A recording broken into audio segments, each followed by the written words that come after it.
When last we met our space scoundrels, you had stopped off briefly at a spaceport next to the hypergate towards the brick system for a little bit of downtime, a little bit of rest and recuperation, and there it proved to be a pivotal moment in a number of your journeys.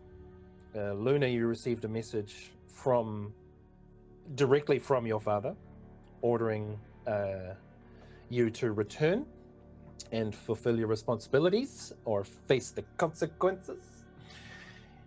As you took this to your brother Levi, you managed to dissect the code of the ship and discover a number of tertiary programs that were sending signals back to your father, which gave you the knowledge to finish the work on your signal scrambler so that your ship is definitely going to be much harder to trace or track, thus giving you and Luna hopefully more time to figure out how exactly you're going to kind of finally free yourself from the domineering shadow of your father, Ken Dace, who is the head of the research and development arm of the Imperium, of the hegemony. Sib needed a little bit of time to deal with some of the disturbing visions that she was having and some of the complications that arose from their recent experience with the cryopod, the stasis pod that was in the hold, and so absconded from the ship and went to visit a fellow mystic where some revelations were made about Sibylla's past and future, and a little bit of reinforcement of core beliefs and ideas that Sibylla had kind of floating around. And Sib needed a little bit more to kind of take the edge off, so found a companion, actually found two companions in a local bar, and one of whom was the plucky young Dernick gang recruit that they met a couple of episodes earlier, and Sib helped to repair some damaged factional relationships, but also, you know, had an incredible time, and things seem to be a little bit better in terms of the crew's relationship to the Dernick gang now.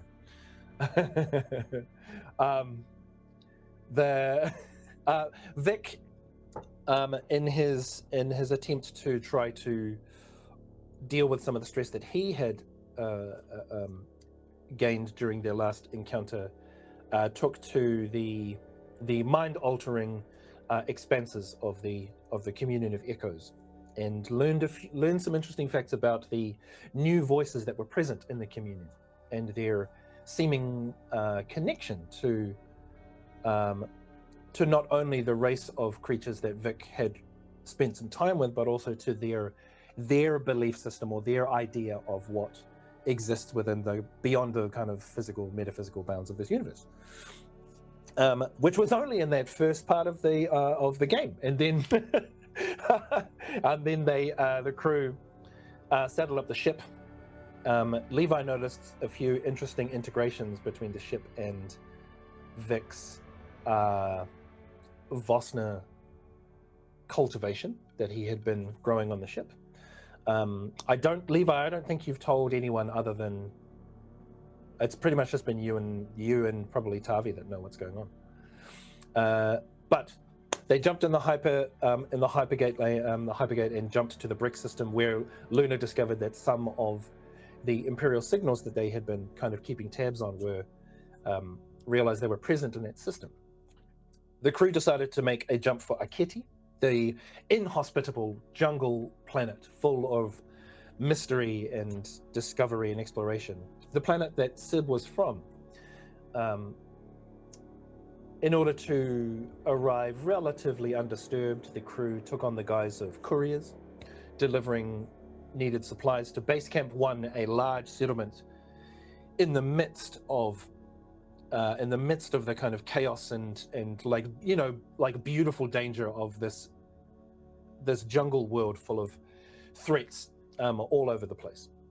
And while they were there, the crew discovered that not only were Sibylla's family kind of obsessed with her and her abilities, they had built an entire following, an entire religion, entire cult around their perceived ideas of who or what their daughter was. The crew also noticed an inquisitor of the Church of the Stellar Flame, and watched as they brutally cut down another mystic in the streets, and seemed to be allowed to do so. And the crew followed this inquisitor into the Church of Enlightenment, the church that Sibylla's family had built in her enthrallment. And upon entering the main building of the church, they saw the inquisitor berating and assaulting the heads of the church, who were also Sib's parents. And I want to say that a conversation was attempted, but you can only talk so much with an insane zealot who has, very stern ideas about what or who is important. As the crew tried to deal with this zealot, Sib was overcome with a number of emotions, and her connection to the way was amplified, either by her own emotions or by someone else's. And there was a moment where Sib became more than was expected, and found herself in possession of a alarming amount of strength and power, and managed to subdue the Inquisitor, but not before visiting upon that Inquisitor some pretty spectacular violence. Once that situation had been dealt with, the team made sure that Sib was okay. They started a conversation with Sib's parents before realizing that the parents were pretty much entrenched in their belief of what they think Sib is, and they began to lead Sib and the crew towards a more secluded chamber where various relics had been present. Their works and their research was on display. And just before the end of last session, as the crew entered the room, Sib noticed the manifestation of another of the creatures that she had seen in her visions, and also in some of her adventures, of a four-armed insectoid, almost chitinous humanoid that manifested in the room and turned towards the crew. And that is where we pick up, as you all stand now in this enclosed room with rugs and drapery and lecterns and surfaces adorned with writings, illustrations, sketches. You see some larger tomes of writing. Some of them have symbols and markings you don't recognize. Some of them are just easily decipherable. You can see a number of research papers and theoretical treatises on what may or may not be present in the past. And you notice just before Sib saw the figure that her father pulled a covering off a stasis pod, very similar to the one you have back in your ship. And as it was revealed, Sib, when this figure manifested before you, you felt a pull from something inside you, and the figure, as it turns to you, Sib, you get the vibe that it's not really looking at you. Yeah, but you can see now that also Sib's parents are after her father revealed the stasis pod, he began very reverently folding the banner or the cloth that was over it, and you see that Sib's mother has begun unlocking some of the glass-topped shelving that has the reset papers in it. But that is where we currently are.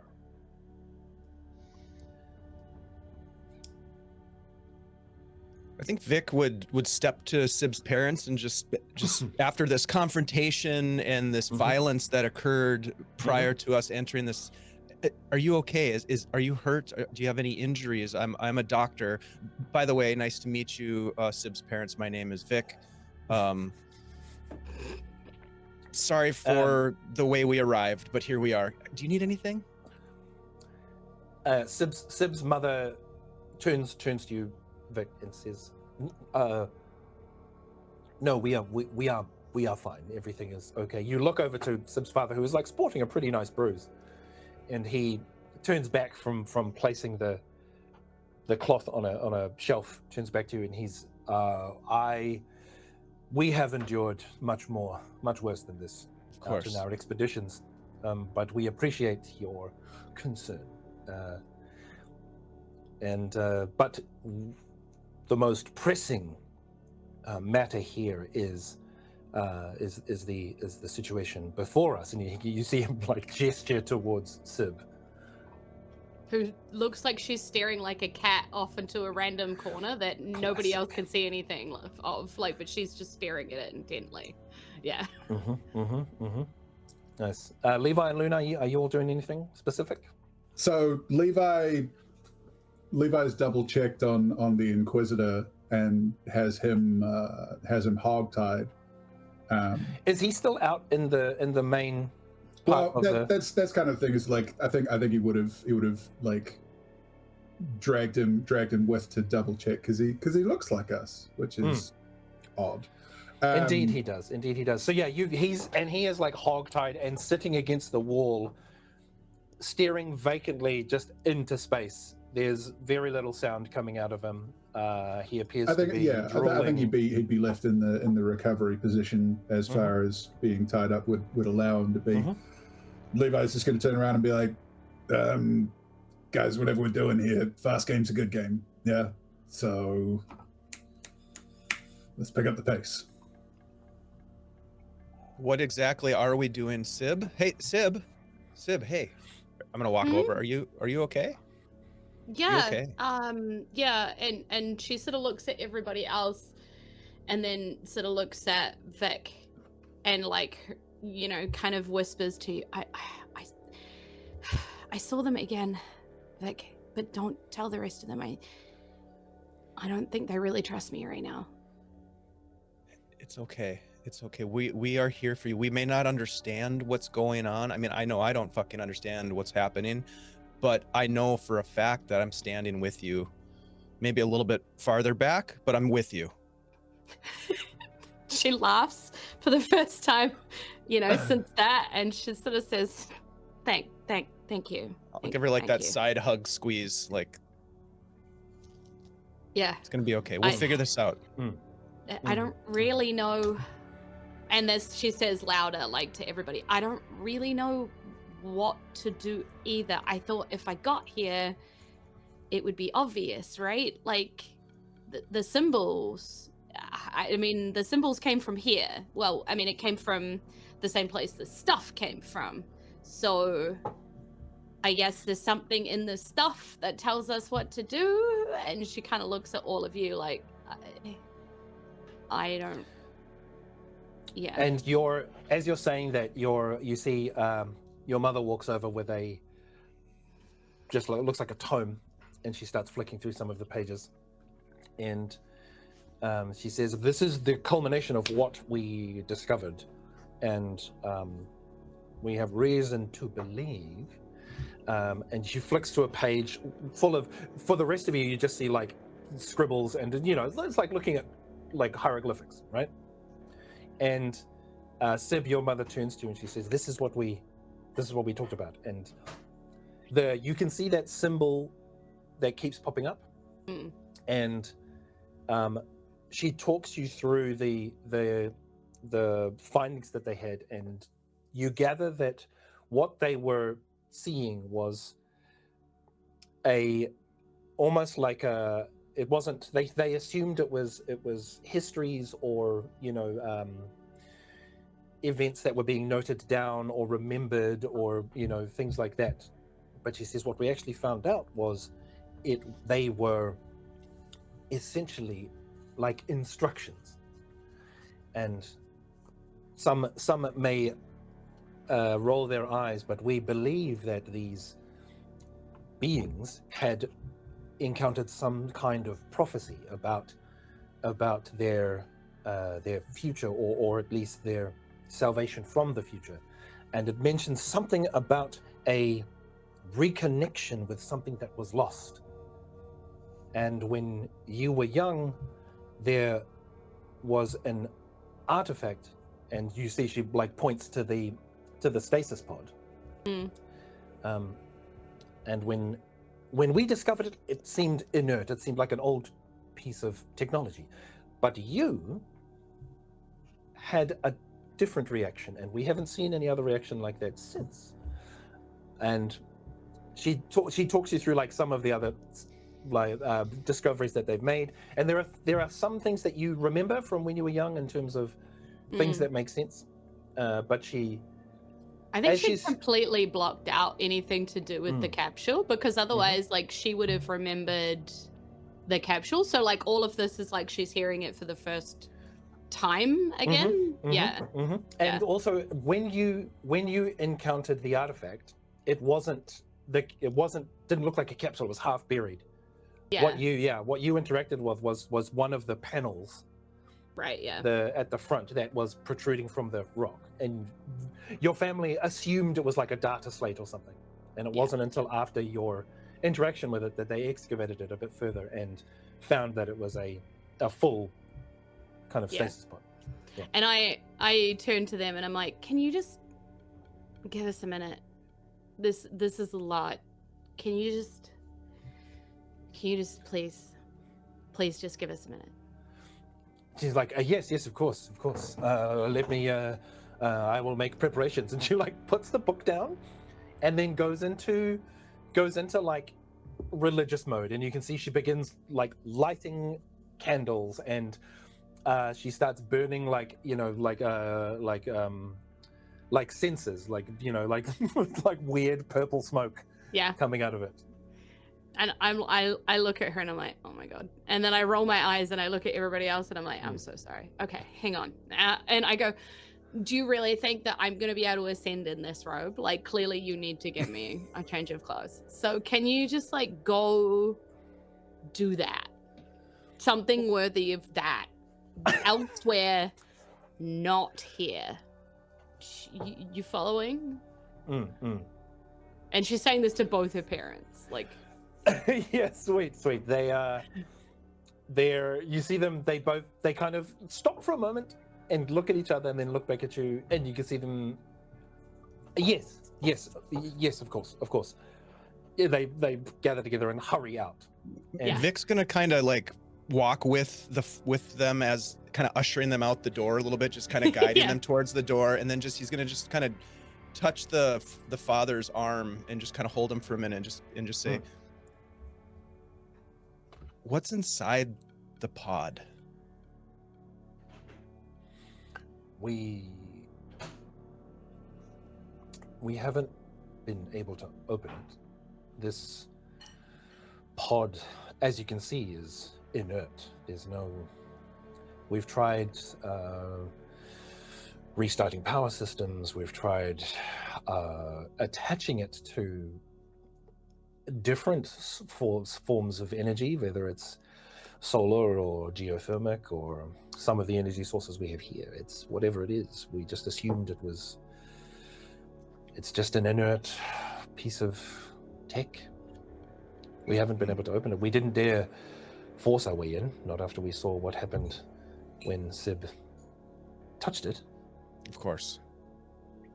But if our findings are pointing us in the right direction, they there is something about the pod or whoever is in it that transcends our understanding of the limitations of this universe. The technology is, it sounds like a cliche, but the technology is incredibly old and yet more advanced that we can understand.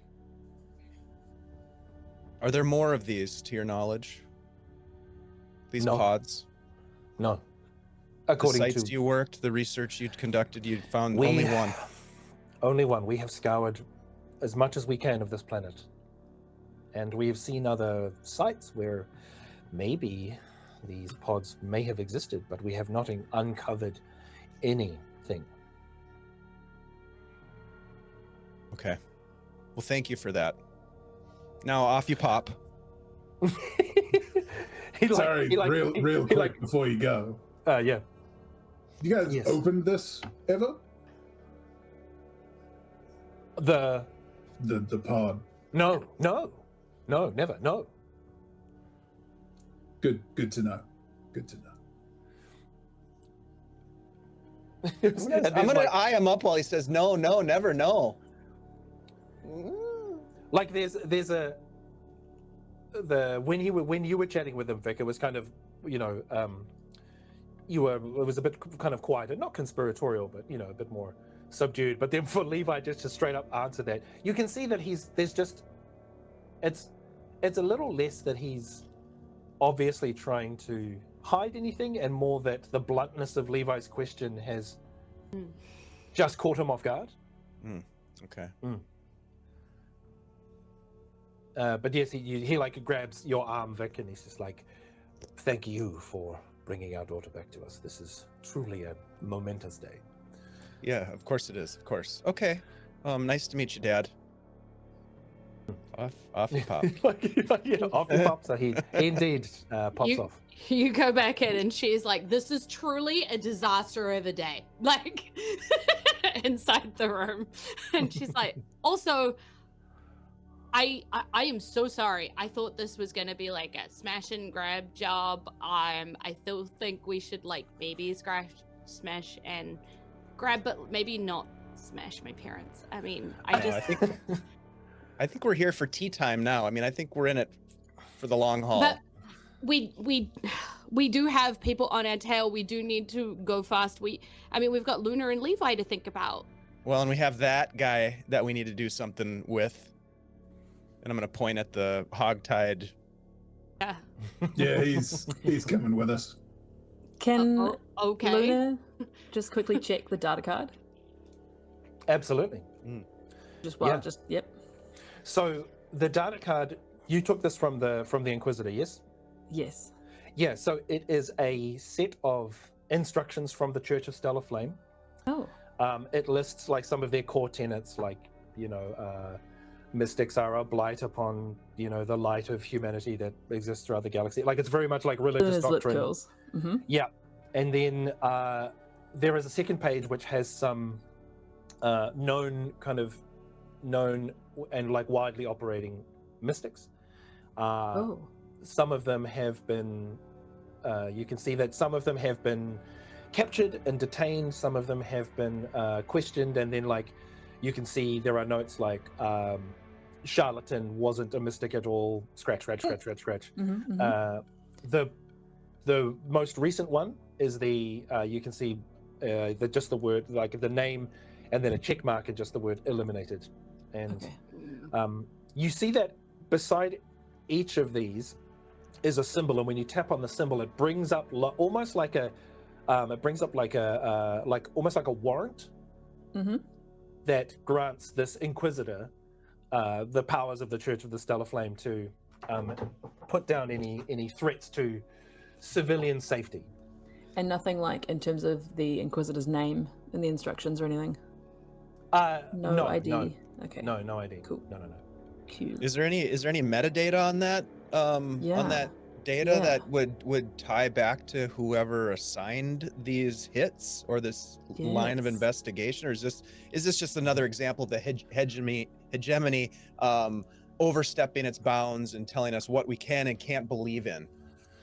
It's very much that. It's very much like there is metadata. It just goes back to the Church of Stellar Flame and some Got of their Okay. some of the leaders of the church who kind of send these inquisitors out. There is, you do notice that the timeline of this investigation for this specific inquisitor started about maybe 5 years ago, and it was post. It looks like it was in response to some sort of event where a number of civilian casualties were attributed to a misuse of the way. Hmm. And so the church has kind of used that as their justification to Okay. be a little bit more loose with their interpretation of civilian safety. Yeah. Is this Inquisitor important to our line of investigation, you guys, or can we just kind of Only in the fact that be he rid looks of them? almost remarkably like Levi and Luna. Oh shit! I forgot about I think that. we're both concerned Yeah. he's related to us. Yeah. I definitely, Like- I I'll tell remember you what, that. Wait a minute. He's as important to But me Vic and as that Sibby book don't know is to that. you and Sid. Yeah. I'm just gonna pull his mask down a little bit and go, "Oh my god, is this your brother? Who is this? Are you related Well, to them?" that is a question that we're trying to work out an answer to. So, Well, if you want answers, and I know we don't have a lot of time, Levi, but I would be happy to whip up a dose of the finest and most truthworthy Vazna cocktail. Just saying. I know we're in a bit of a rush, but if we want to get some And answers, what I would say have a is means that- to it. we need to be doing some traveling anyway. May as well make the most of that traveling time when we're back on the ship. Back on the ship. Yeah. I'm Nice. I'm as with you're, you. as I you're got having it. this conversation, you're having this conversation outside. Excuse me. Sib, you feel that same kind of tug. Oh no, that she's you got. already walked over there. And like she Pardon noticed me. everybody's Oh. over at the door and talking about the hogtied guy and like pushing her parents out the door, and she's like, "Yeah, we've got to go. And she was like, she'd already picked up the book because the book is the culmination of the research, right? And she'd walked over to the pod to be like, well, this one doesn't have like a floaty remote. How on earth am I going to move it?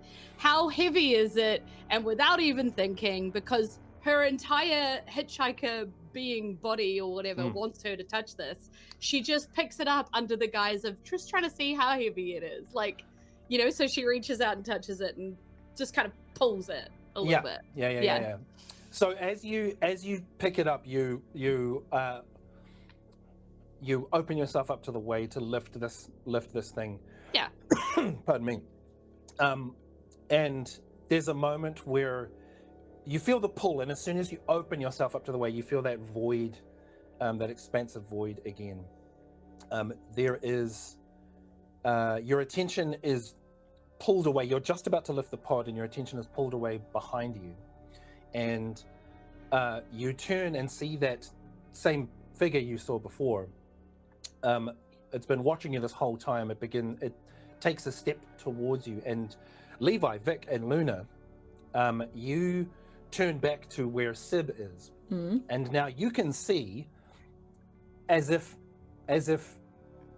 stepping through like a wall of like shimmering liquid, you see a large four-armed insectoid creature just step into the space. And you watch as Sib, as you turn around, you feel that pull again, and you all see now materializing from Sib a similar being stepping from you, Sib, as you're kind of out in the way. You feel this presence leave you, and you I'm notice sad. and you see that as this figure steps out from Sib, it's roughly about the same height as Sib, and the creature that stepped through this, that basically breached the veil, is a lot taller. And you watch as the two of them walk towards each other, and there's a moment where there is an embrace, and It's beautiful. And Sib, there you're watching these two persons, or these two beings embrace, and you remember some of the writings that you've got in the book about this idea of, it brings to your mind this idea of reconnection or finding what was lost. Or and it, at the moment, it kind of feels like whether it's a there's some kind of connection, whether it's like a you're not quite sure what the relationship between these two characters is.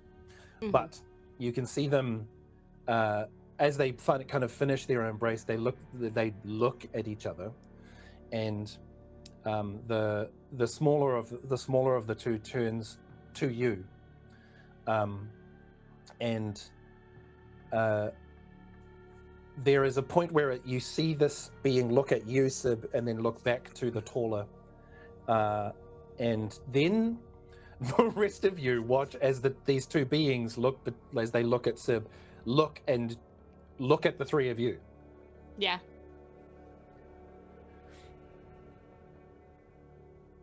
Hello.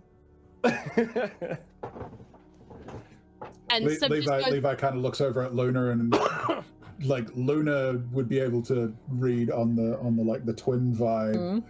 I am unconvinced that this is a friendly contact for us, because I'm not convinced we all understand what friendly means. And Sib was like, I did try and tell you.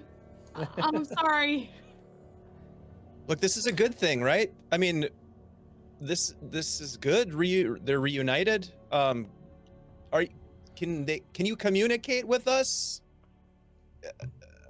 Do you know Sib. sign language? If only I'd studied it in uni. Yeah. Time is a factor, guys. Time is a factor. So as you're having this conversation, Sib, you notice them. They both look down at the stasis pod. Yeah, and Sib just puts her hands like on it, trying to replicate what she did last time to see if she need to like kick this thing into gear to open it, or like what, you know, like, so she's just like yeah, you place your hands on the pod, and as you do, the smaller of the two moves towards you and takes your hands off the pod and places them on their chest, their torso, their thorax, I guess, if we're insectoid. Yeah. And as your hands kind of touch their thorax, you feel almost like a heartbeat. You feel like a thrumming of energy. Yeah. And they begin to dematerialize, and they move towards you again, and you can feel them kind of, and they're back with you. Yeah. If that makes sense. Yeah. And there's a point where the taller of the two looks at you, looks at the pod, and then turns and begins walking straight at you, Vic. Hi. Hello. Just kind of taking small steps backwards. Hello. Yeah, you've got a real short count to convince me to not start opening fire on this thing. It's okay, Levi. I'm okay. It's fine. I think they just need to get out. We can't exactly walk them out the door, can we? So yeah, and my question is, why were they in the boxes to begin with? Because their planet was going extinct. They were sent away to survive. They have to do what they have to do in order for their entire race to survive. Are you going to slaughter somebody and make them extinct forever? With I have to choose between my crew and them. That's not a hard decision for me. With this inspired sort of proclamation from Sib, Vic is going to just step forward, like towards the entity, and just kind of like reach his hand out and like just like a friendly gesture. There's the taller of the two, because of its height, it kneels down on like one knee and takes your hand, Vic, and places your hand on its thorax, and there's the briefest moment before you watch as it dematerializes and seems to like swarm around Vic. But Vic, there's a moment just before it dematerializes and begins doing this where you hear the communion of echoes again. And just as it looks like you're swirling in this strange colored mist or smoke, it seeps into your body and you feel a physical weight in the center of your chest, like your heart got heavier.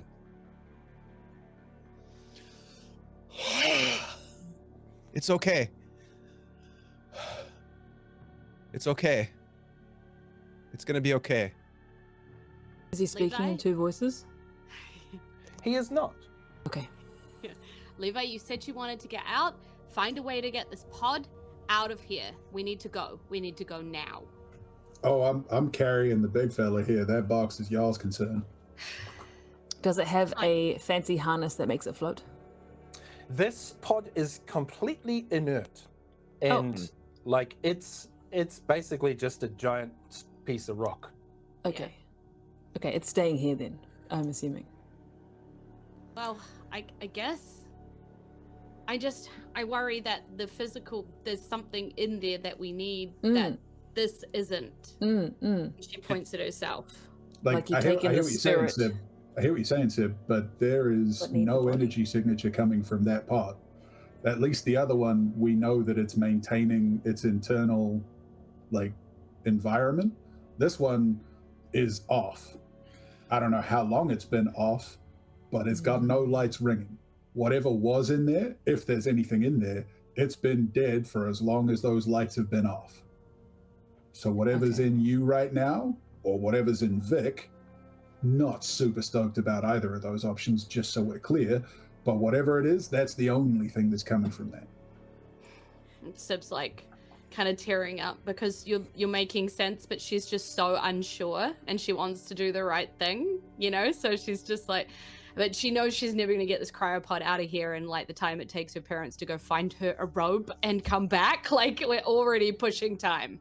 So Let's I'm gonna focus wrap on an arm what. around Sib yeah. and start walking us towards the door.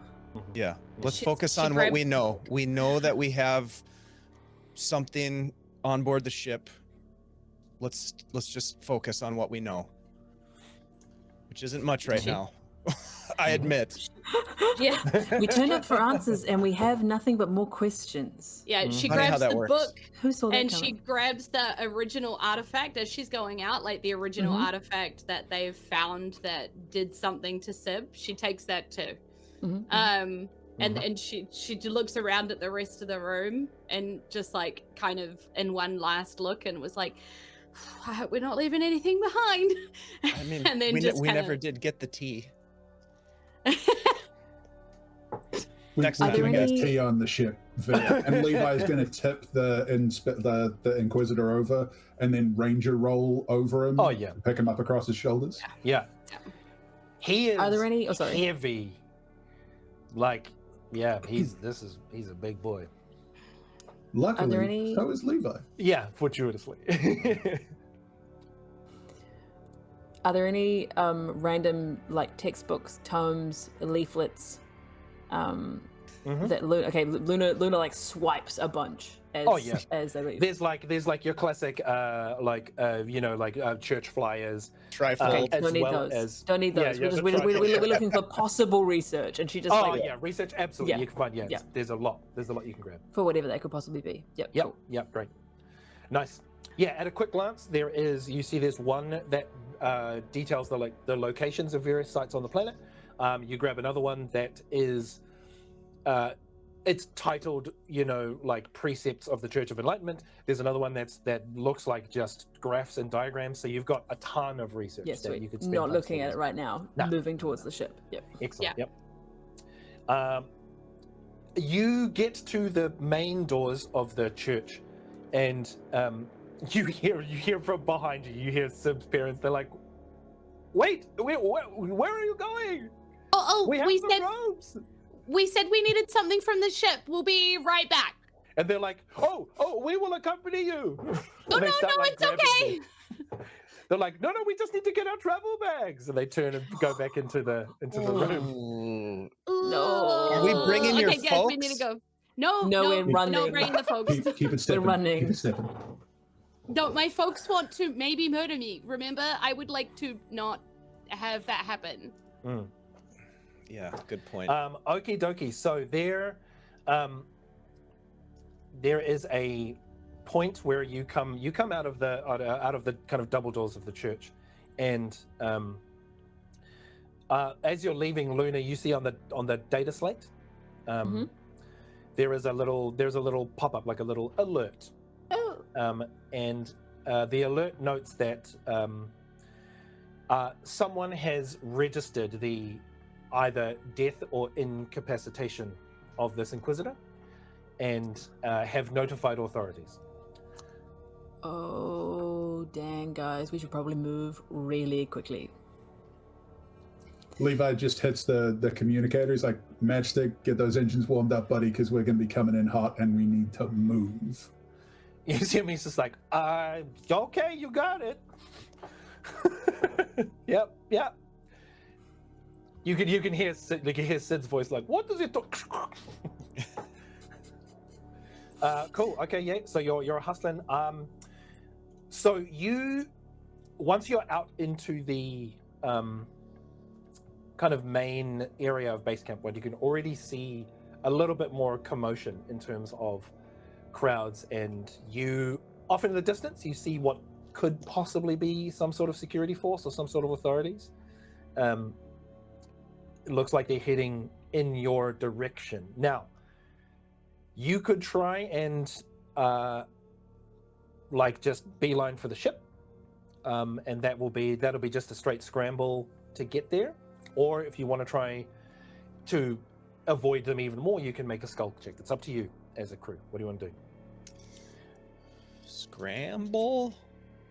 I got the same points in both, so... Yeah, same. Yeah, okie dokie. Flavor-wise different.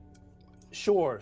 Yeah, I think Levi is gonna just like hearing everybody do that. Levi's gonna take a quick beat, and there's gonna be a little flashback moment where he goes back to like as they were leaving the ship, and he remembers putting together basically what amounts to like firecrackers, but turned up to 11. Yeah, okay.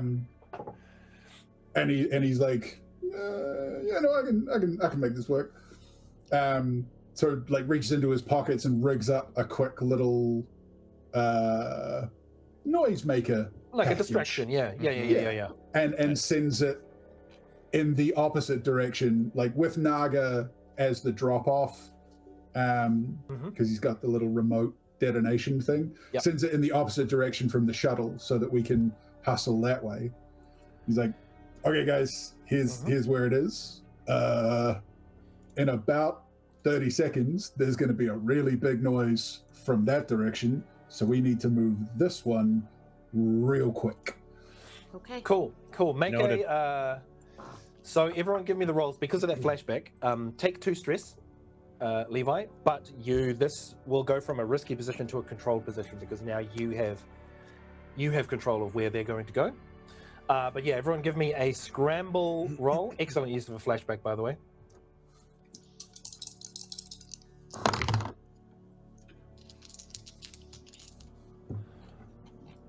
So controlled position. Let me know what the highest roll you got. Vic got a 5. 6.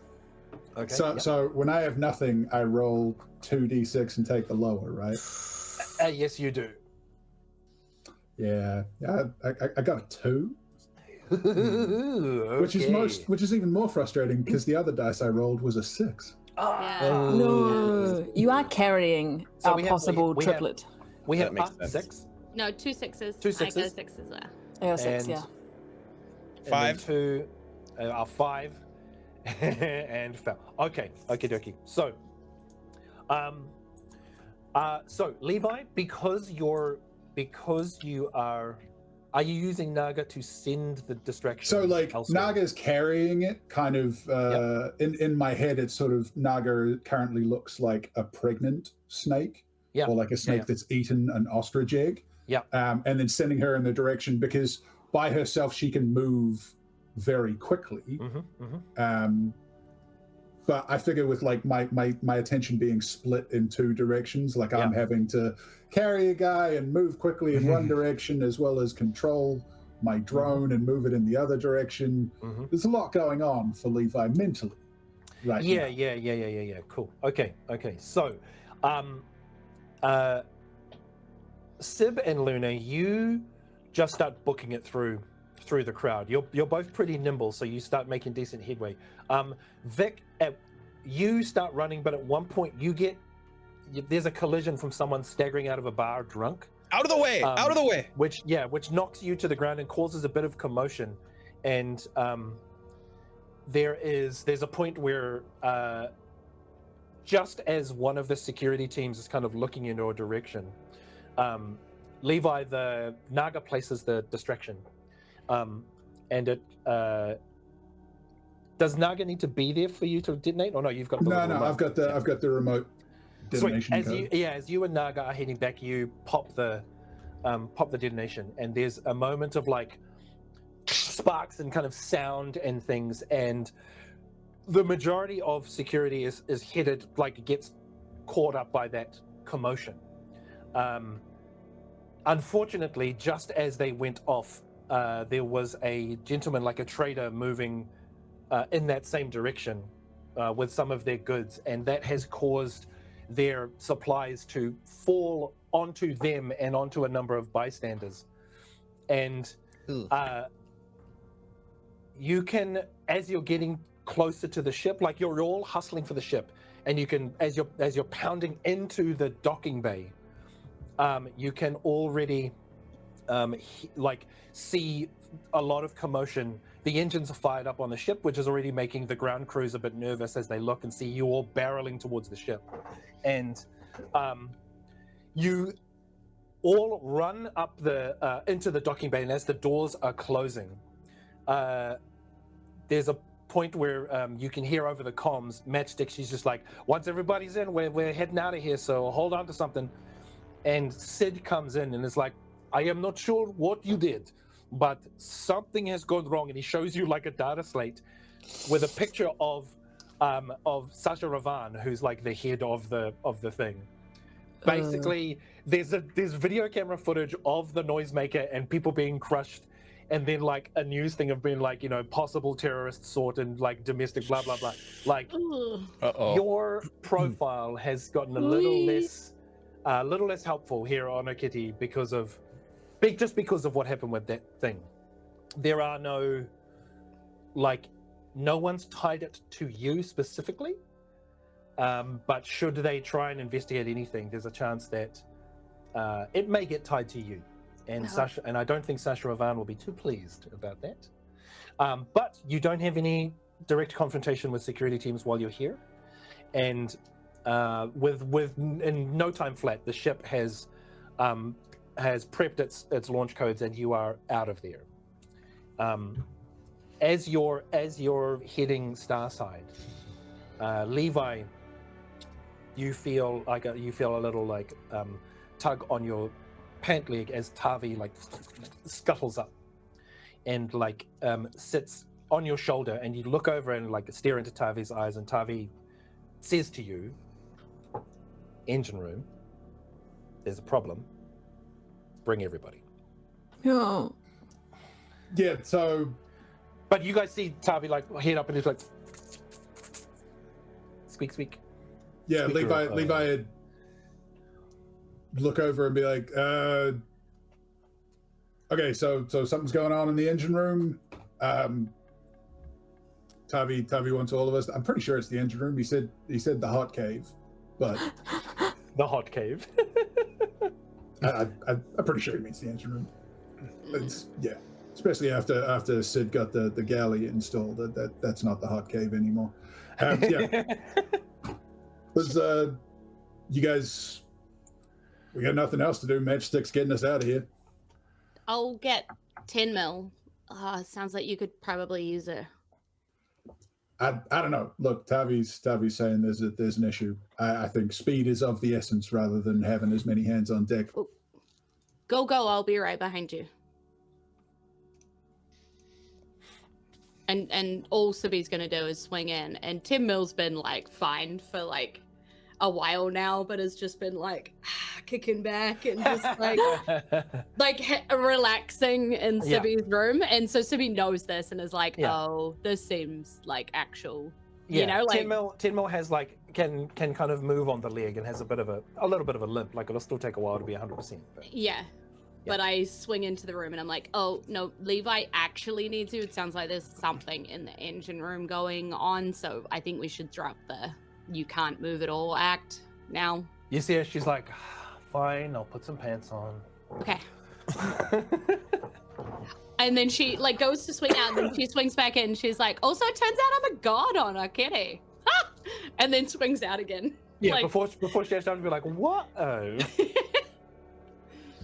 Yeah, and then starts following Levi down. Yeah, cool. Okay. Amazing. Alrighty, so you hustle to the engine room, and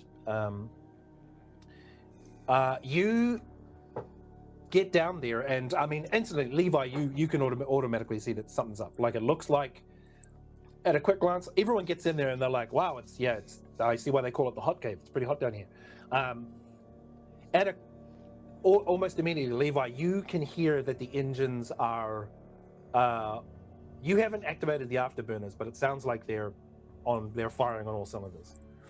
And Tavi leads you around a corner, and now you can see the stasis pod. But the stasis pod appears to be molded into the engine with via some of the kind of the Vosna fungus.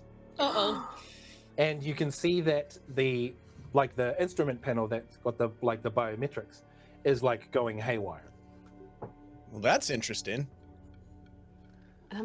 I look at Vic and I'm like giving him the ooh, I think we're in trouble eyes. Like it's like a Your combo between like a souvenir. gasp and a growl, and Luna's like, baby. Your souvenir is fucking with my ship now. What have you done to baby? You see Tavi runs over to one of the readout panels and looks at you and is just like, and points to it. And you head over and you can see the engines are running at peak efficiency, but the power output is 200%. Allan, I'd like to. And he Tavi looks at it and turns back to you, and he's like, "This is not possible." I'd like to go up to the pod and where it's molded itself in, and just from a biological, from sort of a doctoring analytical sort of perspective, try to figure out maybe what's going on, or Sure. Yeah, do you want to do a specific role, like a doctor role or a I was study thinking role a or something? doctor role if I could. Yeah, go for it. Ooh. Okay. Absolutely. Yeah, no, that's not going to be too good. I got a 1 and a 2. Oh boy. This is fascinating. So this is. It's hard to kind of know what's going on. You're not really sure what you're looking for. You just kind of have a hunch to look at it biologically. But because you only got a 1 and a 2, Can I push that? you can. It becomes a risky position because it was controlled. It now becomes risky. Yeah, fuck it. Let's do it. Sure. Yeah, go for it. Nope. 1 and a 3. 1 and a 3. Oh boy. Okay. So there is a point, you kind of just absent-mindedly, you kind of you place your hand on just a piece of the Vosna that's kind of integrated between the hull and the pod. And there is a like you're kind of again, your mind is met with the communion a little bit, and you're like, you're not quite sure what is going on. It's such a cacophony of voices in your mind for a bit that you sort of stagger back. And as far as you know, you're not tripping, so you shouldn't hear the communion. But there, at this point, you're not quite sure what is going on. I'm just gonna stagger back and kind of lean up against the wall. You're gonna have to take a different run at this if you want to try and figure it out. So Levi is just gonna like watch this all happen. Vic going over there, like fondling my engine, and just like hit the like communicator on the wall and be like, Matchstick, I need to know what the readouts are doing for the ship. What are you seeing on your end? I mean, I've fired up the engines and everything seems green here. Like there's stable power, shields are fine. You're not running hot? Not running hot, but we're running fast. I figured Tony just hit the afterburners for some reason. Fast is good, right? I mean, yeah. Vic, is Luna with you? She's here. I'll send her up to you in a minute. Okay. Thanks, Matchstick. Click. And Levi just turns around and goes, Vic, I don't know what your mushrooms are doing here. Neither do I. Tavi says that this is impossible. I'm inclined to believe Tavi, given that Tavi is, without a doubt, the smartest creature on this ship. But I now have to have Naga watching this little setup here until something changes, which means that my ability to look after the rest of the ship is compromised. If this breaks my ship, I promise, when I go through and take all of this mushroom out with a flamethrower, you will be going with it. This ship cannot break. Oh, what is going on? This is, and then he just like disappears, like grabbing tools. He's always so angry about everything. I mean, what an opportunity to better understand. You're not in the room anymore. What a great opportunity to better understand like the symbiosis that's occurring here. This is a blessing. Like, which symbiosis? The symbiosis of the ship or the symbiosis of us? I'm just gonna put my forehead up to your forehead and be like, all of them. Luna's standing there like, right, okay. Mm-hmm. And then, well, I'm just commenting on the whole forehead to forehead thing, which I thought was just biologically a great image. there's no explanation for how this would happen. It's beyond our understanding. It doesn't mean that it's a bad thing. I like that he's doing this whole speech still forehead to forehead with Sib, and Sib is just like stress breathing at the moment too. Like, so he's just getting like facefuls of stressed exhales. Yeah. I find it constructive to go into these situations looking for opportunities for better understanding and progress rather than fear and anger. And I know Levi's protective, and rightly so, of this ship, but there's something bigger than all of us going on here, bigger than your father, Luna, bigger than the hegemony, bigger than all of it put together. This is a blessing. Well, I was actually just thinking, if the ship now goes faster, like this, think of the barrel rolls I could do. There we go. But also, if the ship breaks, maybe a new one could be a good thing.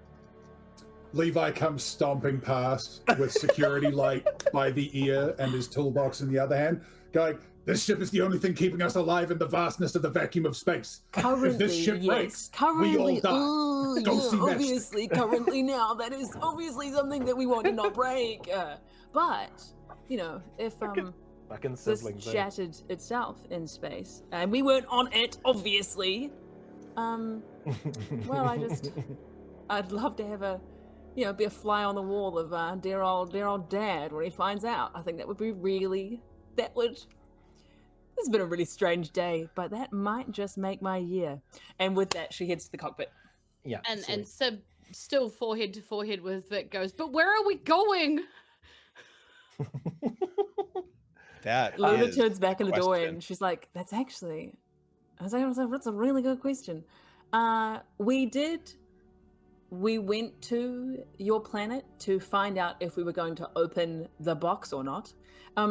Allan, has the box fused shut with the fungi, or is it still potentially openable? Like, is that no longer a question? No, it's openable. Like Okay, cool. the back of it where the hover jets were, that's what's fused. Okay. So I mean, we went looking for answers. I might now have another brother. I don't think we found any.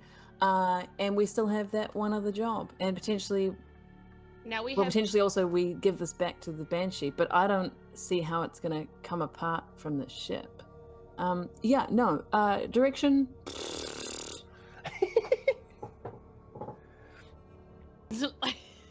There. Yeah, sweet. So is this? Are you saying this on the way to the cockpit, or are you? No, she says it in the doorway because obviously she's not rambling to herself at this point. Yeah, like 10 mils walking in, being like, looking at Yeah, but I think 10 mils like hobbles in and then sees like Levi kind of dragging security light down like into some of the cargo, like the engineering hold, and she's just like, that's my cue. Like grabs a tool belt, grabs a wrench, and hobbles off. Yeah. Okay. Yeah, as she kind of turns around, just about to turn around the corner, she looks back at you, Sib, and she's like, "We're gonna be fine, right? Right?" Yeah. I wasn't sacrificed. Well, that's good. She's like, okay, and then like turns and heads into where Levi and Tony went. Now, of course, all of us remember exactly all of the fine details of the original job that we were given, but for the folks in the chat, maybe if you could just reiterate, just so that they know exactly what that was. So the original job was that a signal had been detected in somewhere here in the brick system, and a number of very important members of the hegemony of the Imperium were headed towards it, which is unusual because normally they have their regularly scheduled, G5 summits planned, and that's it. And the various counterintelligence and spy networks you were in contact with have been trying to intercept communications or try and figure out why they're going to be there. But your main objective was to get there and figure out what it is that they're doing. And that's essentially just around the corner, isn't it? Because we're in the same system. No, it was the other side of the system. Okay. It's in the system. So there's I think we set a course for it. Set a course for it. Figure out the rest on the way. Sweet. Well, Luna, you make your way up to the cockpit, and as you're moving through the halls to get there, you notice that the lighting on either side of the wall appears to be following you. And you get to the cockpit and sit down, and as you do, like Matchstick's looking at things, he's like, "Oh, you made it, great. Yeah, look, the coordinates you sent through, we've punched them in, and we're headed there, I guess." And you look down at the panel, and it's the coordinates have already been set to the origin of that signal in the system. And you see Matchstick, he's like, "I guess that's where we're going." He's just gonna look at you. He's like, "You want to take over?" Luna's looking at him just as strangely. Have you noticed anything strange in the cockpit? At all? Funny lights? Anything? Funny lights in the cockpit or outside the window? In. Ship base. No, I mean panels. Nothing. No, in my experience as your intern and the pilot, everything seems to be running just like it should be. Luna's gonna walk down the corridor again and see if the lights do anything interesting again? Yeah, they follow you. Matchstick. And then Luna gets Matchstick to do this. Can you just pop out in the corridor and just go for a stroll? Sure. Yeah. Like you see me like walks out and like takes a few steps down to the corridor and like stops and looks back. The lights keep don't follow going. him. Oh, He's like, okay. You see me like walks off. He's like, "Did I do something?" No. No. I didn't. Sorry. Come back. Come back. Come back. He's like, "Can I come? I can come back." Okay. Didn't mean for you to leave. I'll show him the lights that are funky for me. Are they? I was like, "Are you seeing this?" He's like, "Yeah, the lights. How about that?" Cool. And I'm gonna do without doing the equivalent of running straight to my brother. I'm going to run straight to my brother. At that exact moment, like as she's running down the hall, you just hear this like, and across the ship-wide intercom, just hear Levi going, "Ladies and gentlemen of the fine crew of the Fire Drake, it turns out that our engines are currently running at about 200% capacity. So if everybody could plug in everything you own that needs charging, so I can try and bleed some of this excess power off, that would be wonderful while I try and get this under." Don't do that. God damn it, security. Well, you start to grab the... Okay, you know what? Yeah. So Luna, you're heading back to... Yes. Are the lights following me the whole way down? Yep. Love it. I'm sure it's gonna be fine. Yeah. I mean, you find Levi sweating over the like engine hammering things, like security lights underneath the engine like mounting bracket. You can see that 10 mil is keeping an eye on the diagnostic screens and like all of the readouts, because obviously with the leg she's a little less flexible in the engine bay. All of us are very studiously avoiding touching the fungus, though. Fair. Yep. I'm gonna walk in and be like, "I have a new trick." I'm sure that whatever you're asking my ship to do is very impressive on a day where we don't have other things to worry about. Once again, baby is mine, and I'll show you because I am blessed.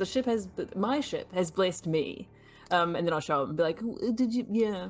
There's a point where Luna's like, "See," and you see her like move up and down the hallway, and one of the panels next to the door that Luna is standing next to, just like illuminates, and you just see a message that just says Luna, and then it like disappears, and then you see another message that says, "I am baby," and then disappears again.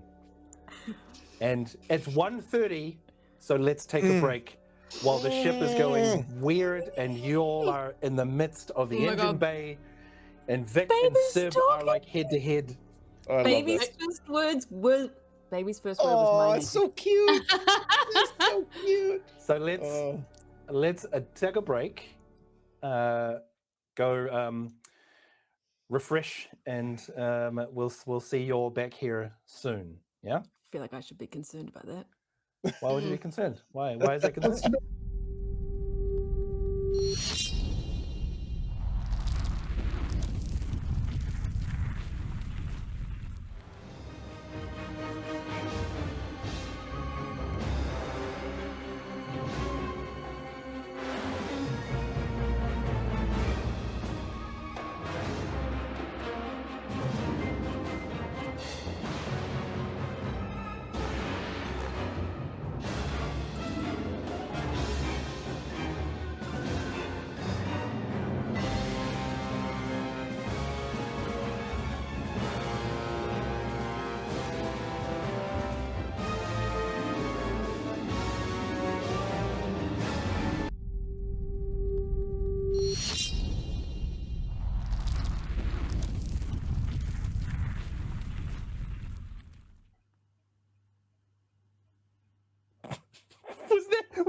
That was a super subtle nod, if that was indeed the nod.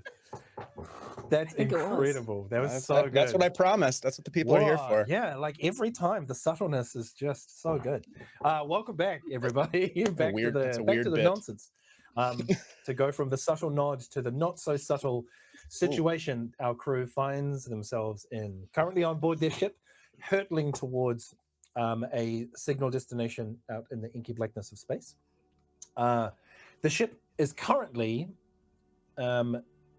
much to Levi's chagrin, the ship is running at 200% capacity, even though the engines weren't fired up with that intention. The crew, 2 members of the crew appear to be in possession of or are possessed by beings that have a somewhat interesting relationship with time and space. And It's consensual possession. Exactly, yeah, it's consensual. Mhm. And we're just going to go over a quick, just a little recap. We were going over some notes, especially for the crew, but also we should go over some of the notes from the original jobs. Scottish Chef said is that why the crew member always has a black eye, and I'm like, no, Scottish Chef, that's because it's a secret fight club. That's right. Secret Fight Club. Episode 2. Check it out. Yeah.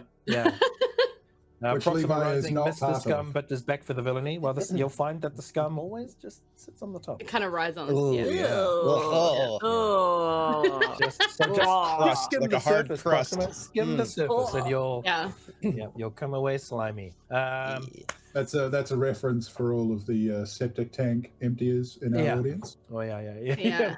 Big fans of the show. God, yeah, huge fans. Not a sponsor, Huge however. Not a sponsor yet. Sweet. Is there anything else anyone wants to clarify before we jump back in? No. Nothing from me. No. Okay. No, that's good. Excellent. So I feel like, just before the break, Luna noticed that the lighting in the hallway was following Luna, but not Matchstick, and went down to explain the situation to Levi. And in the midst of doing so, a panel on a monitor panel on the wall illuminated and printed Luna's name, and then followed with the message, "I am baby." The chosen one, beloved.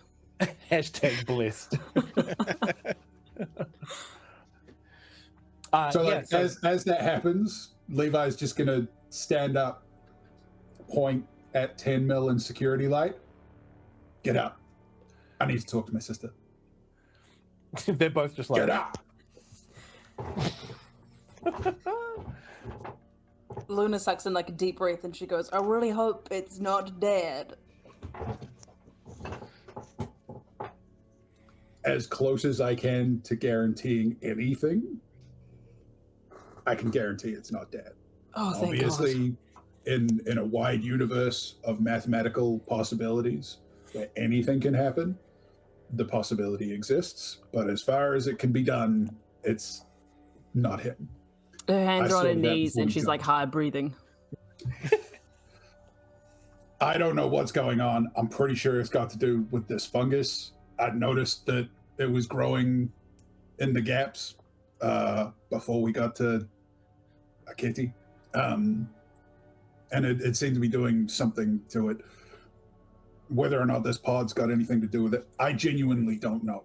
What I do know right now is that we had an engine that was the equivalent of a small star beforehand, based on the fusion core that it runs on. Hell yeah. We are currently now basically hanging on to the sides of a bomb that is twice the size that it was. And I love you. I need you to understand that I do. But right now, I am trying to bleed energy off this thing so that we don't explode. So I love that the ship is talking to you. That's exactly what I need to make me feel better about my situation. Please go and do something with all of the energy. Okay? Please. You know I that thing am- that you do when your siblings reacted in a different way to how you expected and didn't kind of vibe that you can catch their vibe. I choose to not escalate the situation further. drop all irreverence, and go, okay, bomb, gotcha. And then head back up to the cockpit to go faster than I think I've ever gone before. Sweet. And also understanding that it's like life or death. Mm-hmm. Mm-hmm. I mean, it usually is, but... Sweet. Cool. Okay, Luna, you head out, make your way back to the cockpit.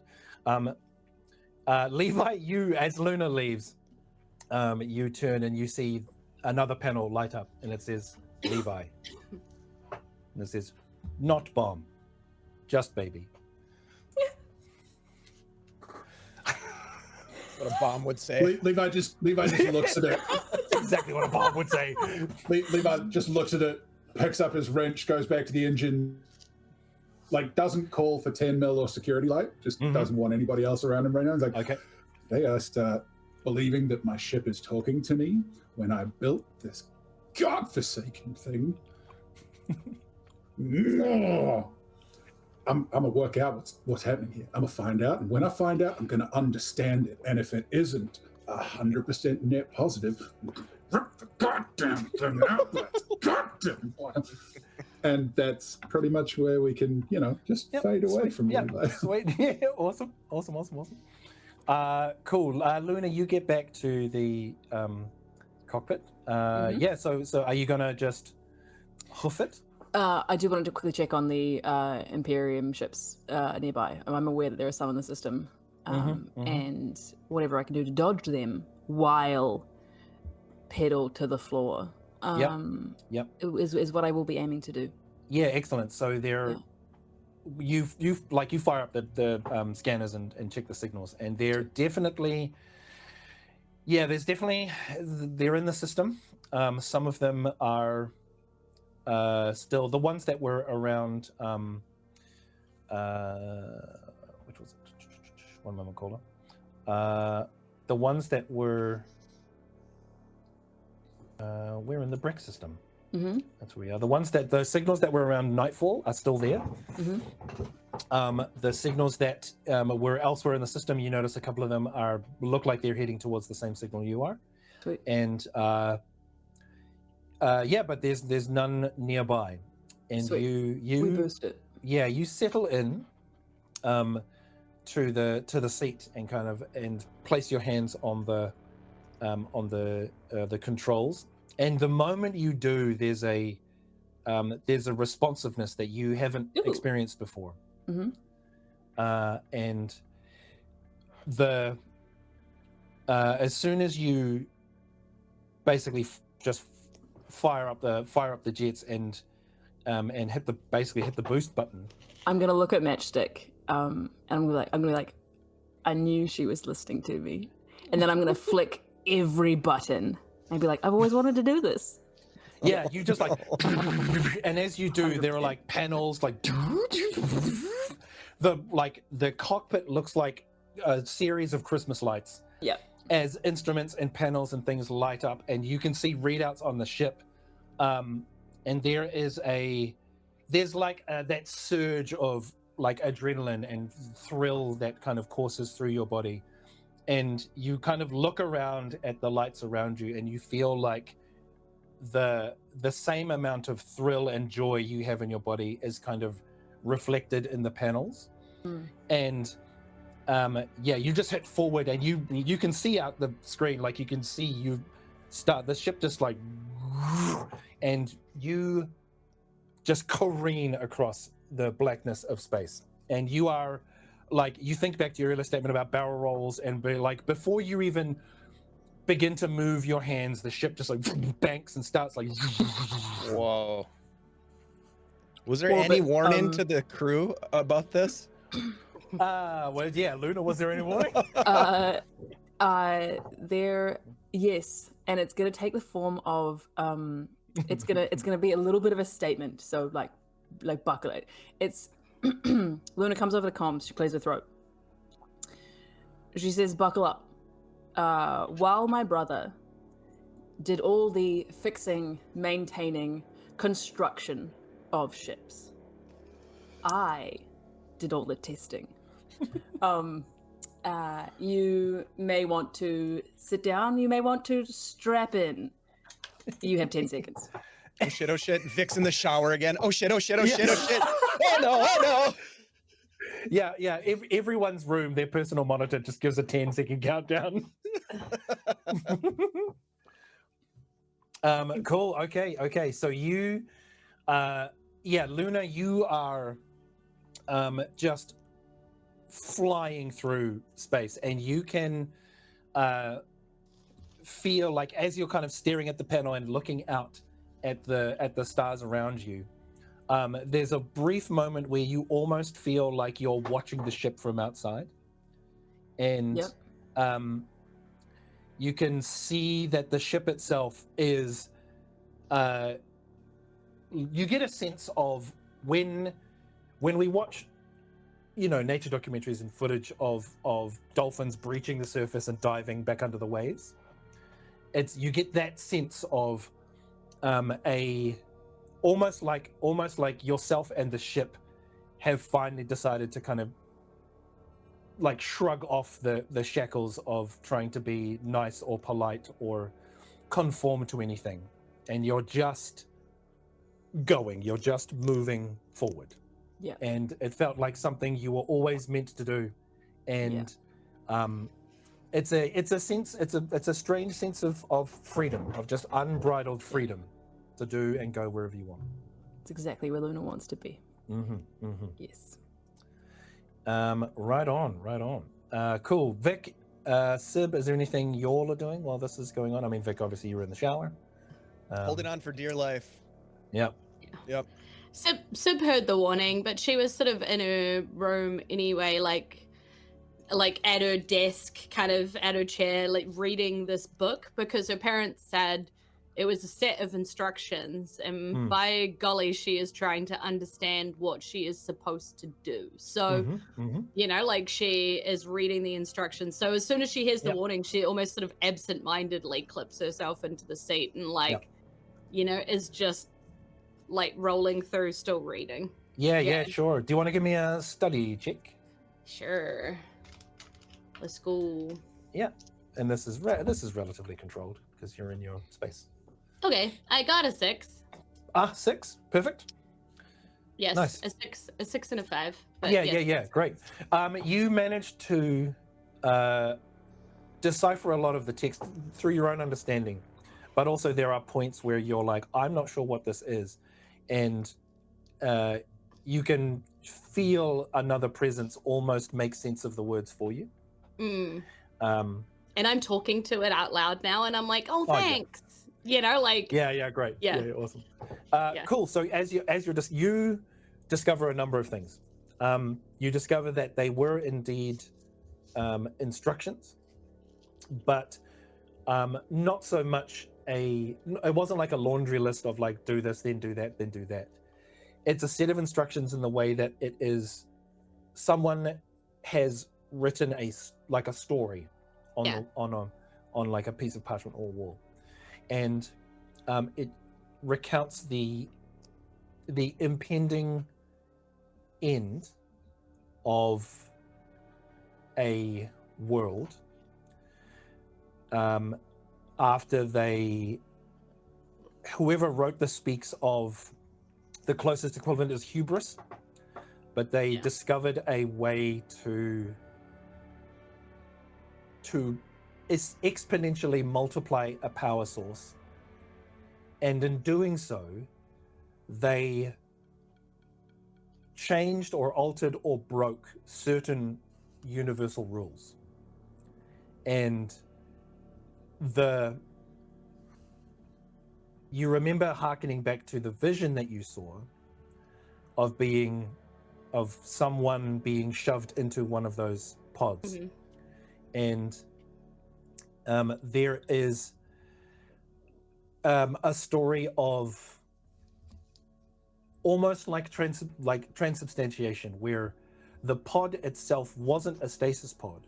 It was almost like some sort of chrysalis chamber that, just as these beings were finding a way to change this power source, they also found a way to essentially change themselves. And you learn that the pod itself is a generator or a power conduit, and that the being that was placed inside it was transformed into an energy source. So the stasis pod is much closer to a battery than a stasis pod. And in terms of the consciousness that's present within you and now also within Vic, the physical material body becomes the power source, but the consciousness appears to exist on a different energy level, or a different vibration or a different wavelength. And thus once the physical body was deconstructed into the energy source, the consciousness was freed, but essentially bound to the same sort of space. Okay. And I kind of like, so I'm saying this kind of because I'm like finding out things and then having a conversation, being like, oh, so that was you I saw go in there. Oh, so it's totally like you're a battery and your body's kind of gone, huh?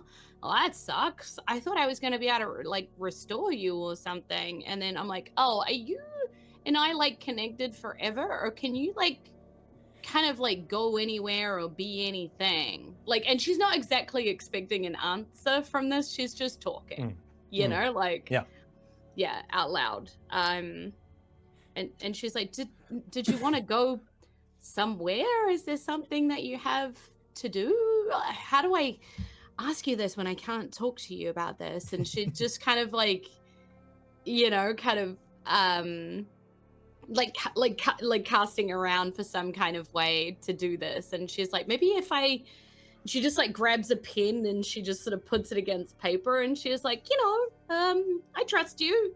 If you want to take over and tell me something, I don't know, go for it.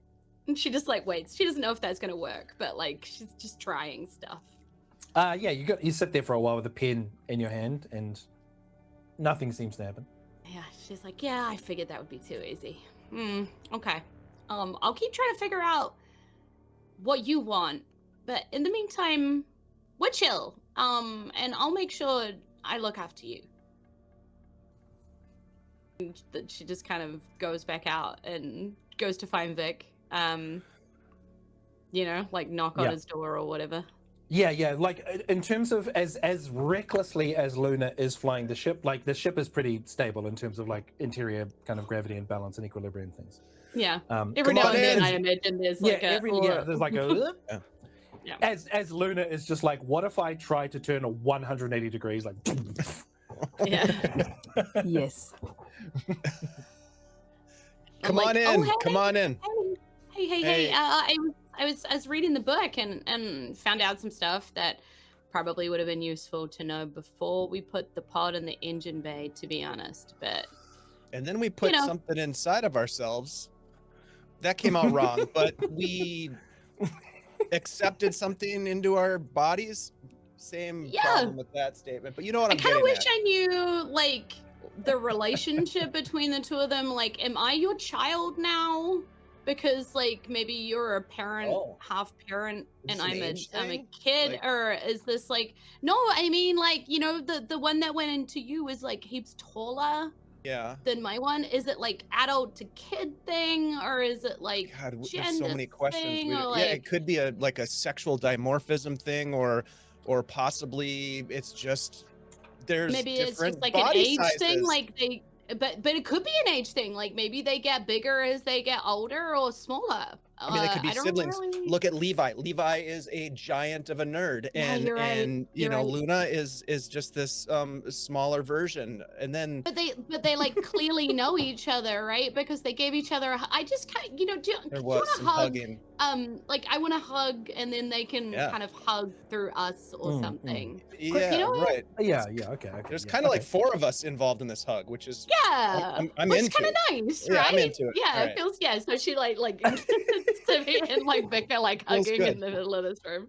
You know, I learned something a long time ago, Sib, and I don't know if I think you'll be into it.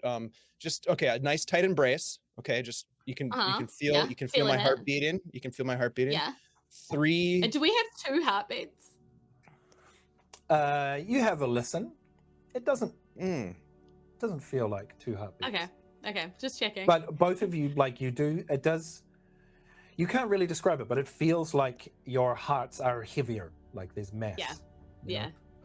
So just and so just we're listening embrace to these like big and take heartbeats. 3 deep breaths with me in unison. Just inhale, exhale, nice and slow. Inhale, exhale. One more. Oh, whoa! Did you hear that? Sorry, I just really let a lot out. I might have squeezed you a little bit too much. Sorry about that. Just trying to get used to this whole hitchhiker thing. I know. Yeah, it's a lot, right? It's a lot. I found out, by the way, that they're kind of like sort of energy. They're not really like a body. It turns out their bodies kind of get consumed in the whole, pod chrysalis chamber power up thing. So that's actually probably why their pod was like dead, because it didn't have any like body left. It just had like the weird particle energy of the thing's consciousness that was left. So do you think that means that this pod that's on board our ship has a useful lifespan to it? Or I kind of had questions about that, because honestly, the pods probably got pitched at the same time, right? If the planet was like going down and they put these chrysalis pods in and they sort of sent them all out at the same time, it's entirely possible that your Vosna is another energy life form to infect the pod or something.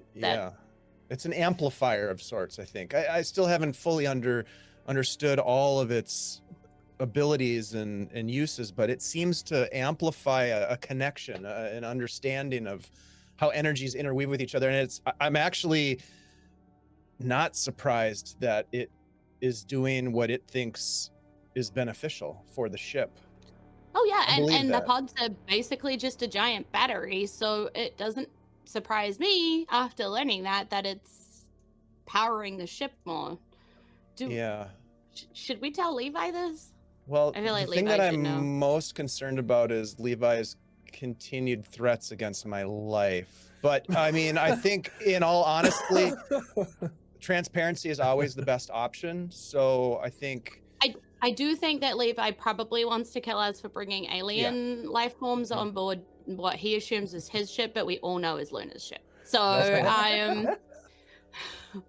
I think that's still up for debate, but I will say this: he also possesses the ability to kill us both. I think, at least yes, me. I'm Maybe pretty not sure you. that is too. Well, I mean, who knows? Maybe if I die, I like become more powerful. That's what my parents seem to think, and she laughs about that, like trying to lightheartedly make fun of what she found out. But there's also like a kind of at the end of that. Your parents were lovely people.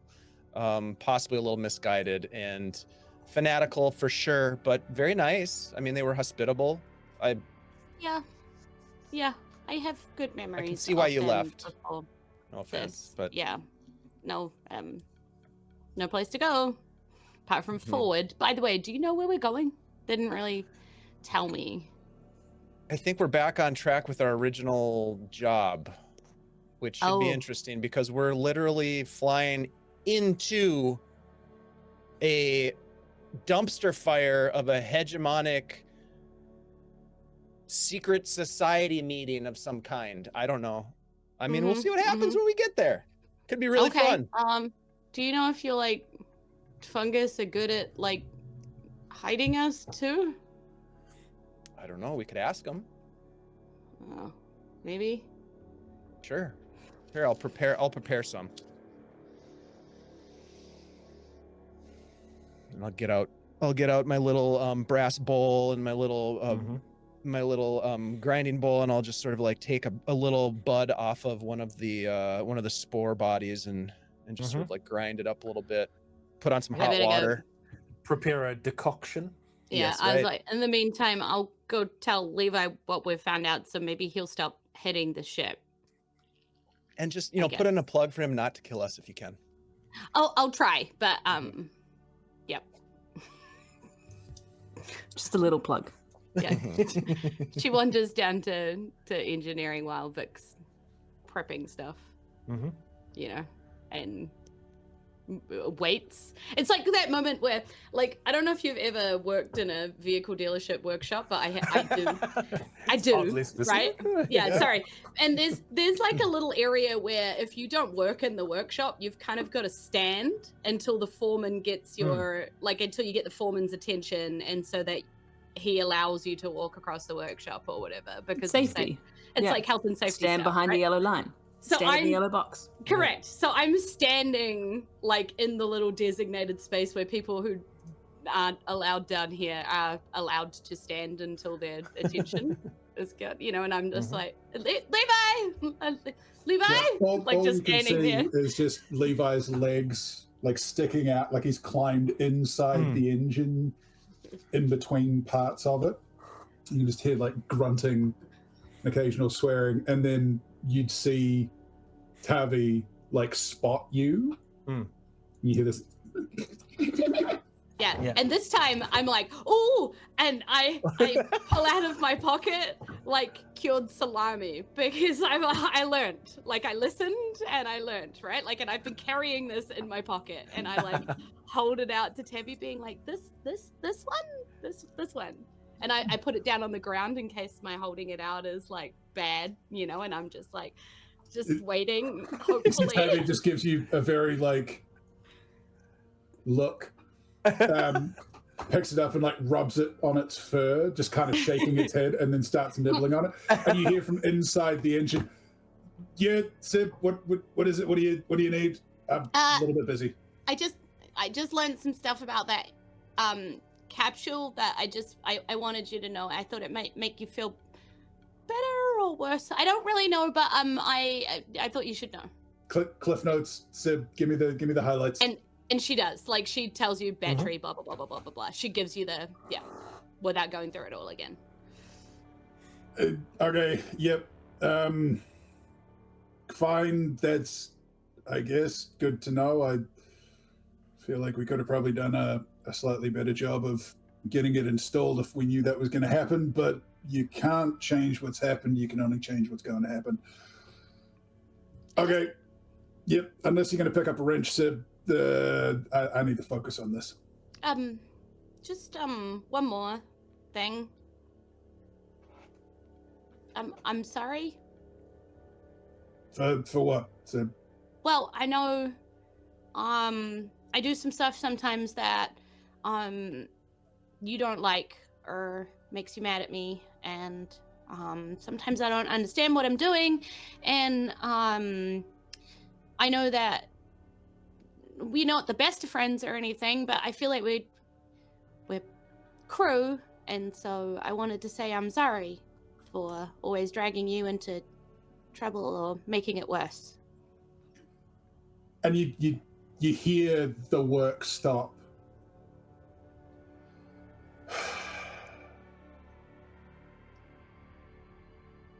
Sib, you don't make me mad. You just do shit that I can't explain, and that concerns me. Everything that I do, I can give you the step-by-step layout for why it does what it does. Everything that you've done so far has, from a wide enough point of view, been broadly positive for us. And that's great. But I can't help feeling like it's luck, especially if you don't understand what you're doing. I can't stop. I don't know if you've ever felt like that about anything in your life, but it's like every time I open myself up to it, I feel like it's where I belong. It's how I'm supposed to feel. properly. Like, it fixes the broken in me. I'm sorry. I understand that better than you might believe, but look, at the end of the day, you're part of the ship, you're part of the crew, and for as long as you're part of the ship and part of the crew, I've always got your back. The only time I'm ever gonna feel like I haven't got your back is when you're putting yourself ahead of the crew. And if it's a choice between an individual and the crew as a whole, it's never going to be the individual. Unless it's Luna, but that's a slightly different situation, and I'd pull her by her ear to get her around to something smarter. Look, I don't hate you. I don't even dislike you. I just don't understand some of the shit that you do sometimes.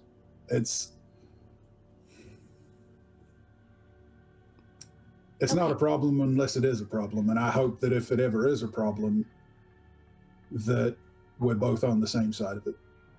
So all I ever hope is that the crew's on the same side of the problem together. And Sibby nods and then sort of sniffs and then realizes you can't really see her and then sort of goes, okay, I just wanted to make sure we were cool. But it seems like we're cool, so cool I'll as go. we ever were, and probably cool as we ever will be. Okay. Oh my god. I wish I had a brother like you, Levi. I don't know really if Luna lucky. would agree with you there. And she laughs and then sort of walks out. Yeah. Nice. Cool. Luna, as you're as you and Baby kind of just blast your way across space. Wild West right now. Oh yeah. You are inevitably getting much closer to the source of the signal. Yes, right. And as you do so, you're a good maybe an hour away. Yeah, we aren't going to want to come in hot to that whole shebang. Yep. Yeah. Matchstick turns to you and he's like, yeah, boss, I did I've been checking the scanners and looking at where we're going. And now that we're a bit closer, it looks like it's some sort of, I don't know, a structure maybe? Huh. It's not a planet, it's something out there. And it looks like it has a decent amount of mass and weight. Maybe it's a structure? Like a station, like a mine on an asteroid, No, it's not. It doesn't look like it's attached to anything. It's just there's Is it orbiting anything? No. It looks like a. Does it appear to have some form of? Is it moving? Oh my god! Is it moving? It doesn't look like it. Not from. I mean, we're still a ways out. But what I can tell you is that there's something there, and it's not a planet, and it's not a satellite or an asteroid. It's not a. I don't think it's a ship. But it's something. It was Darian of the Lost Legion who gave us this job, right? Mm-hmm. Yep. Did we get the idea that we had to go and land on it to figure it out, or could we just do a flyby? You're not sure. You could probably do a flyby if you wanted. Cool. I just don't want to alert the. And how's the ship situation going? I mean, not my ship. Baby's fine. Baby's having a good time. There is looking. Yeah, you look at the scanners, and there are a few signals converging on that same spot. Are they a ways? No, it looks like they're probably going to get there before you. Ew. I might do a, we can meet in the engine bay. Do a quick crew. Sure. Quick decision, catch up. Yeah. Cool. Meet Luna walking up the stairs, coming out. Let's jump back to Vic and Sid. Yeah. So Vic, you have your everything ready? Yep. Yep. I've got some and decoctions in some little teacups and set them out in front of us as we're sitting cross-legged on the floor of the room. Nice. On the tatami mats. Yeah, there's some mats on the ground. I've lit some incense, dimmed the lights a little bit. Sib, has Sib ever done Vosna before? I don't think so. Yeah, sure. She gets pretty lost in amongst the basic mystic stuff, so she wouldn't go too far. Yeah, cool. So yeah, I'll walk her through it. I'll be explaining like what she's gonna feel like, what it's gonna taste like, how it's gonna start to affect, and then the unknown about where it takes us. Yep. Okay. Okay. Cool. Can I have, Bo, as you imbibe and start to feel the effects, can I have both of you give me a resolve resist roll, please? Oh yeah. So how does this work again? So for however many check marks you have in that leftmost panel, that's the dice you're rolling to resist an effect. Oh, thank God. And this is because you're not quite sure how this is going to go. Sib hasn't done this before. This is a risky situation. If you succeed, you'll be fine. But if you fail, there's going to be some complications and possibly some harm. Ooh. Well, then I've got good news for you because I rolled 6. Okay, good. Okay. As did I. I rolled a 6 as well. Cool. So you're not going to suffer any stress, but you do succeed. And there's a point where you both become aware of each other's consciousness or presence as you enter the communion of echoes. And Vic, this is very familiar territory to you.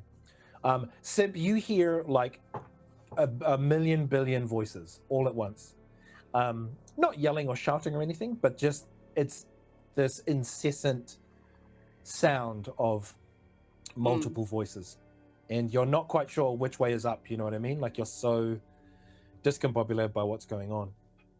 Yeah, I'm looking for Vic. Like, can I see Vic?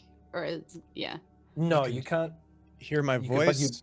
You're right aware here of Vic's presence. Yeah. I'm here with you. I'm here with you, Sib. I think it takes her a while to focus on your voice. Like, it takes her a while to kind of there you are. Yeah. Sweet. I assume you listen to the communion for a while, and you start to make out a series of voices all saying the word question at the same time, like every now and then. Like there's a lot of stuff going on, but you start to pick out voices. They're just saying question. What is the question? What do they need? What do they need? What are we supposed to do for them? Vic, that's the question. I don't know. As many voices as we hear, you can think of as that many things that are needed. Can we focus in on these entities that are with us? Can we hear their voice, feel their presence? You focus in, and there are two voices that you again have a familiarity. You're not sure if they're the entities that are present within you, but they do feel that when you try to think about the entities within you, that those voices feel the most familiar. And there are, as you think about this question, you start hearing the familiar terms again. You hear reconnection. You hear you hear one of them say the source. You hear them say beginning and ending. There is the sense of time is a flat circle. You know, this idea that the beginning and the end are the same thing. And there other voices eventually join in, and you learn that there is a point of reconnection to the source of their discovery present somewhere in this galaxy. You assume it's where you're headed, and they seek reconnection to that point of beginning or ending. Home. Where it started. Where their origins. Where? The question. I don't know what it means, Sib, do you? She's like, possibly we're already on our way. Yeah. I think you're right. I think we've been on our way the whole time. Should we be ready to say farewell? Maybe. I guess. And so she concentrates on the things inside her and just sort of sends like love and support and like a nod, like, yes, okay. Like, you know, that's where we're going. We'll take you there. We will reconnect you, whatever that means. I'll give my life to make sure it happens. Yep. Yeah, right on. And you, as you try to evoke that sense of care and responsibility and I guess guidance and protection, you start to feel those similar emotions reflected back in a way that starts to feel very similar to when you open yourself to the way, like this idea that you have an emotional landscape that you navigate.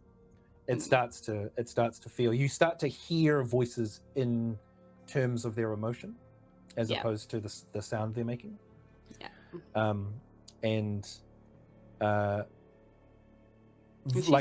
She starts to dance in this space, like dance and send happy, because she can feel sad and she can feel grief and she can feel anger and she can feel pain. Like she feels all these sad, and she like her response to that is having got the answer, I guess, like as much as it answered, she just spends the rest of her time in this feeling, like dancing and sending like this feeling of happy and hope and things out. And there are voices that resonate with that experience, and there are also voices that are like the diametric opposite of it.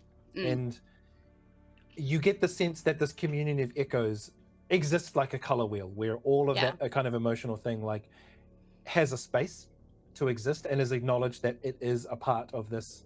You know, every voice is a part of the communion. So some voices vibe with you and some don't, and that's okay.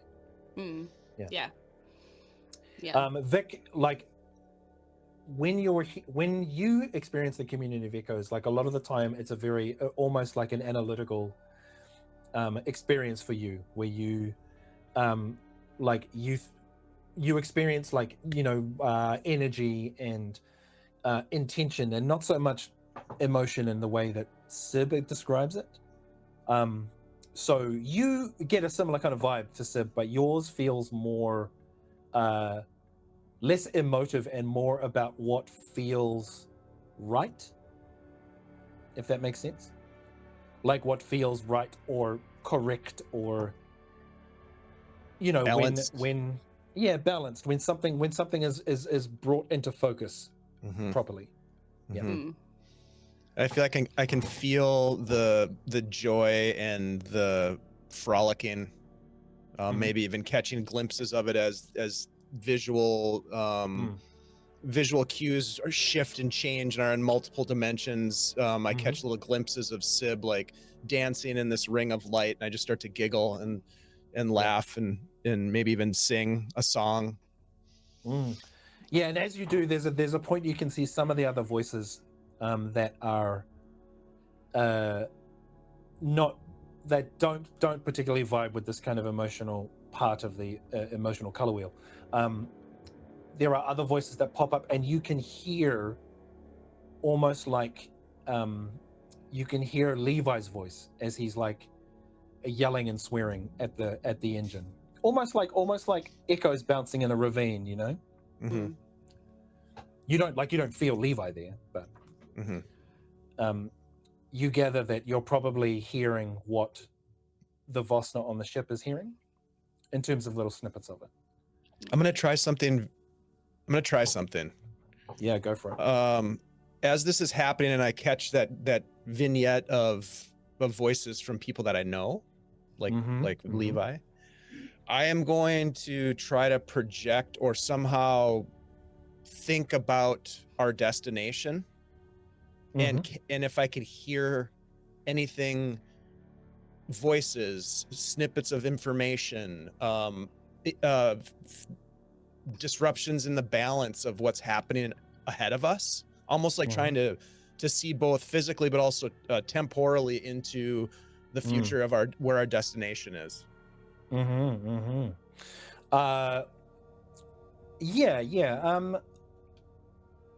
I'd say give me another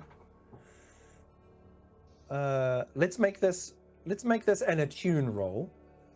So all right, it's gonna be a disadvantage. You're trying to step beyond what Can I help Vosna would somehow? normally allow. Like they're amplifying. Yeah, you can if you want. I mean, if you do not succeed, you'll both share the consequences. Yeah, that's fine. Okay. So what does that mean? It means that I don't have disadvantage anymore. I just roll one. No, you are rolling with disadvantage. Oh, if I'm being helped. No, it would just be a normal roll now. Okay. It would give you 1d6. Okay. And we do have. I mean, you've got gambits. I was gonna just say we do have gambits. So do I call out the gambit ahead of time or afterwards? Ahead. Should we use a gambit? I mean, yeah, you've got what, 3? The ship has 3. Yeah. Do you have any way? Like, I was gonna say I can't really spend the gambit if you're rolling, right? So. Well, yeah, but because you're helping, he's no longer rolling at disadvantage. Yes, I was just thinking because like I can spend a gambit instead of paying stress to like do stuff sometimes, but no, that's fine. I see. Because of the way connection. Yeah. Yeah. So I was like, could I spend the gambit for him and not take the stress for that? You know? Yep. Yeah. Cool. So it's me spending the gambit, so I don't take stress. Pardon me. Yeah. Yeah. Cool. Do you want to roll? Do you want to roll one? And I'll roll one. No. You want me to roll them? No. And I can always push. Yeah. Odds are better.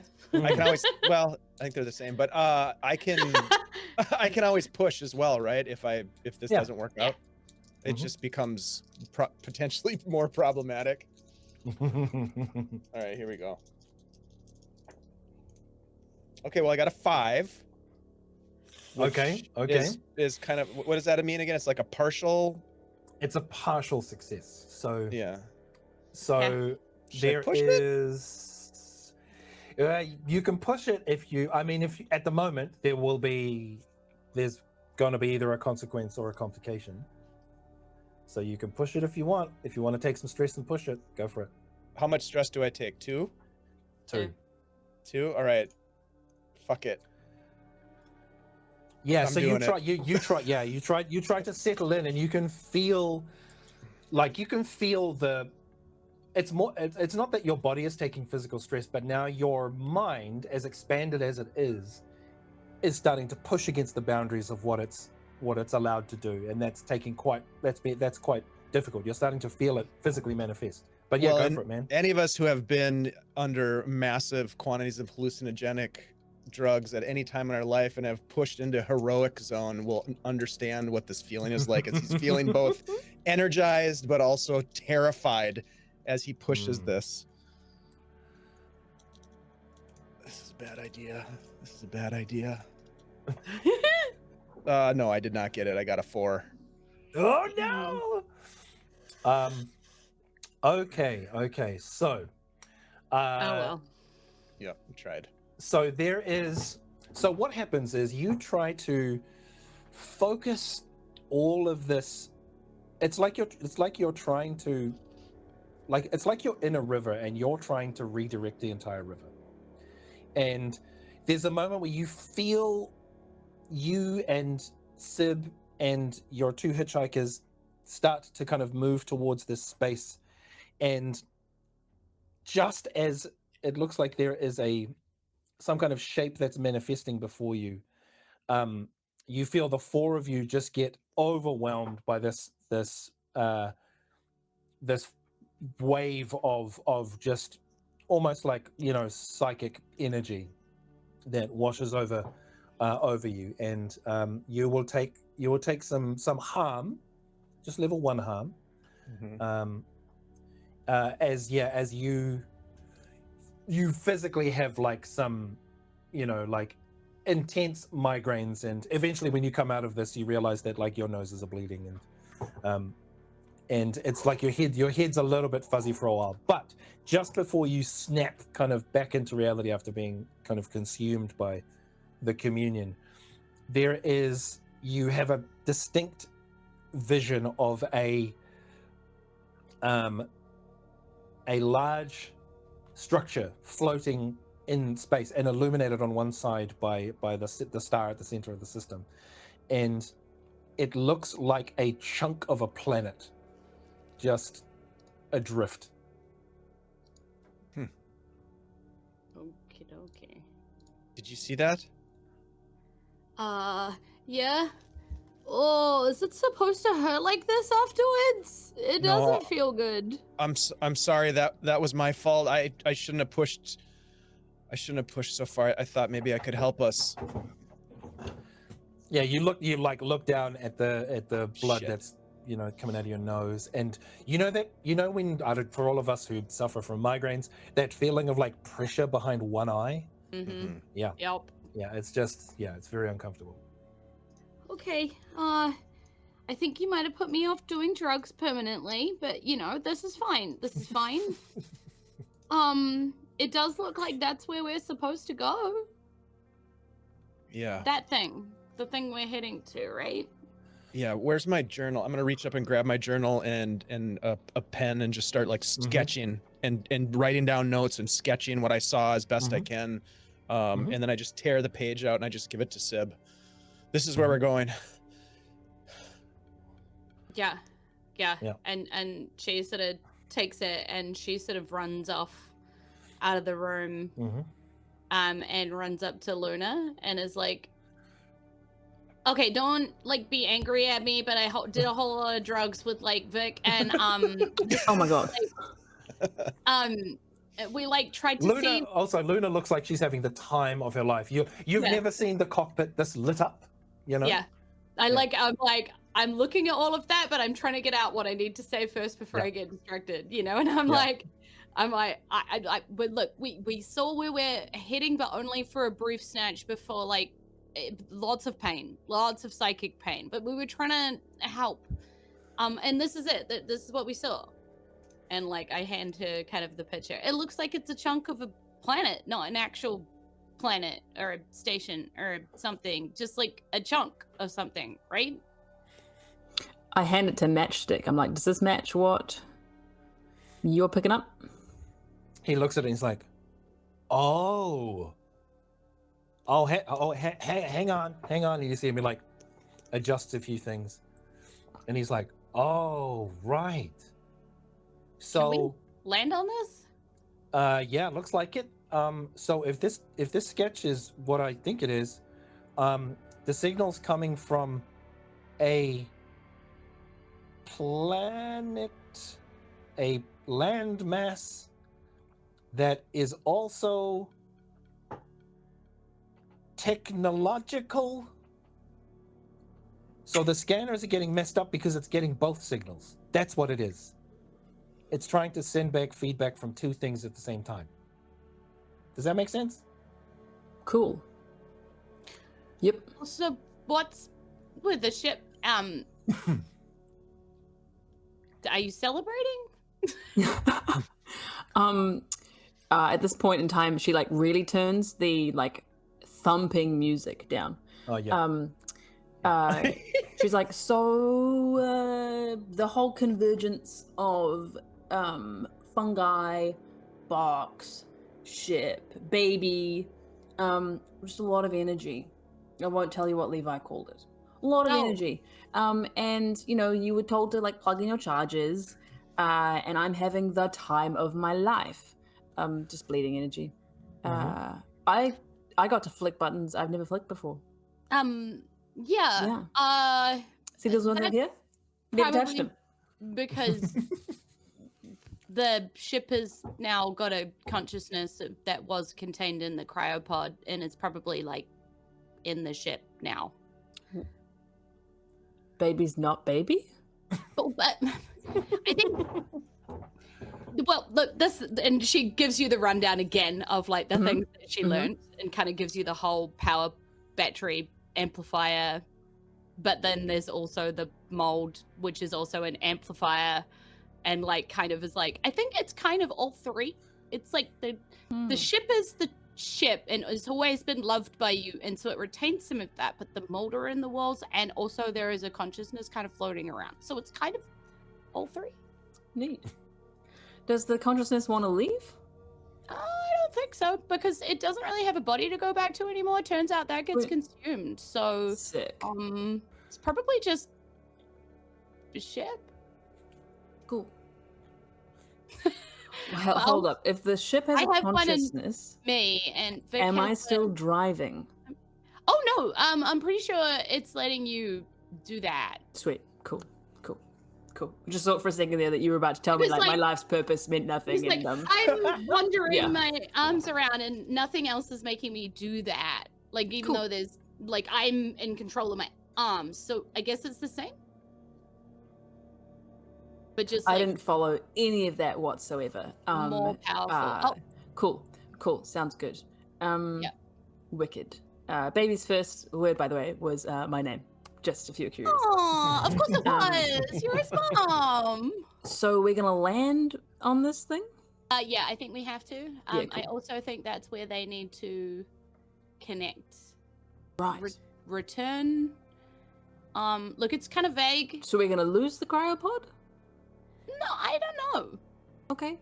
We're gonna lose the consciousness in the ship? No, you said there was no body. Okay, Vic and we'll just land and see what happens. Lose our hitchhikers. I might get my body back. Honestly, we've been doing this the entire time, just kind of rolling with the punches. And with that, I might just give another little barrel roll.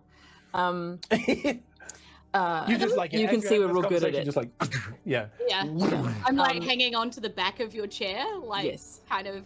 Orbot like wraps himself right around your leg. Yeah. Also, are those other ships like also going to where we're going? Yes. There. Yeah, they are. Yep, they are. Okay. Can we go faster? I push a button. I'm like, Levi, can I go faster? Give me like 10 seconds so I can just finish this bit of wiring and then give it a shot, I guess. I've never loved you more.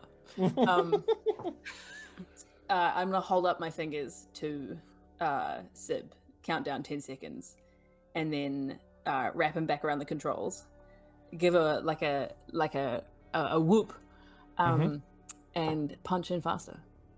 Nice. As you grab the controls, and get ready to thump it even harder. Luna, you can almost hear a voice in your head that just says, "Where do you want to go?"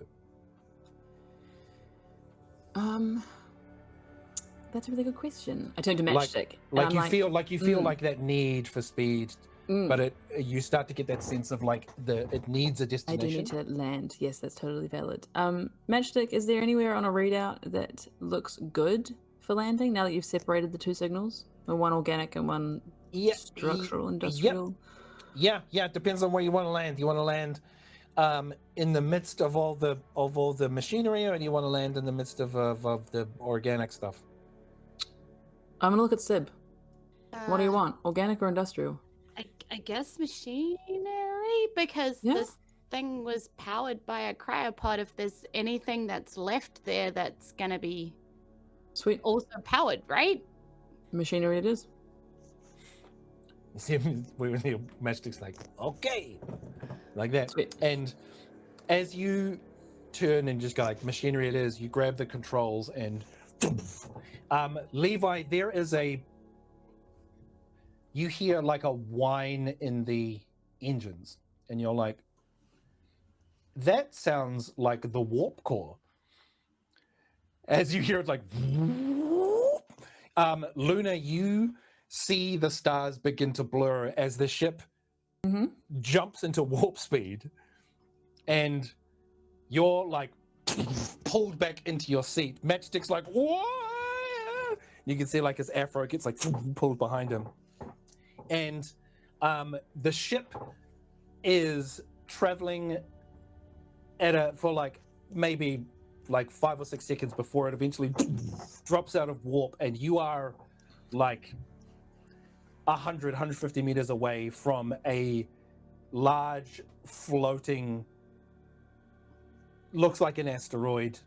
It looks remarkably like the sketch that Sib held onto you, handed to you, and you can see 3 large hegemony ships essentially around it, sitting in space by it. And as you come out of the jump, Levi, you can hear that like the appropriate shutdown of the various power systems on the engine, that kind of like, and you can like, Tavi looks at you, he's like, what? And you can see now that the power readings have stabilized. I don't know what to tell you, Tabby.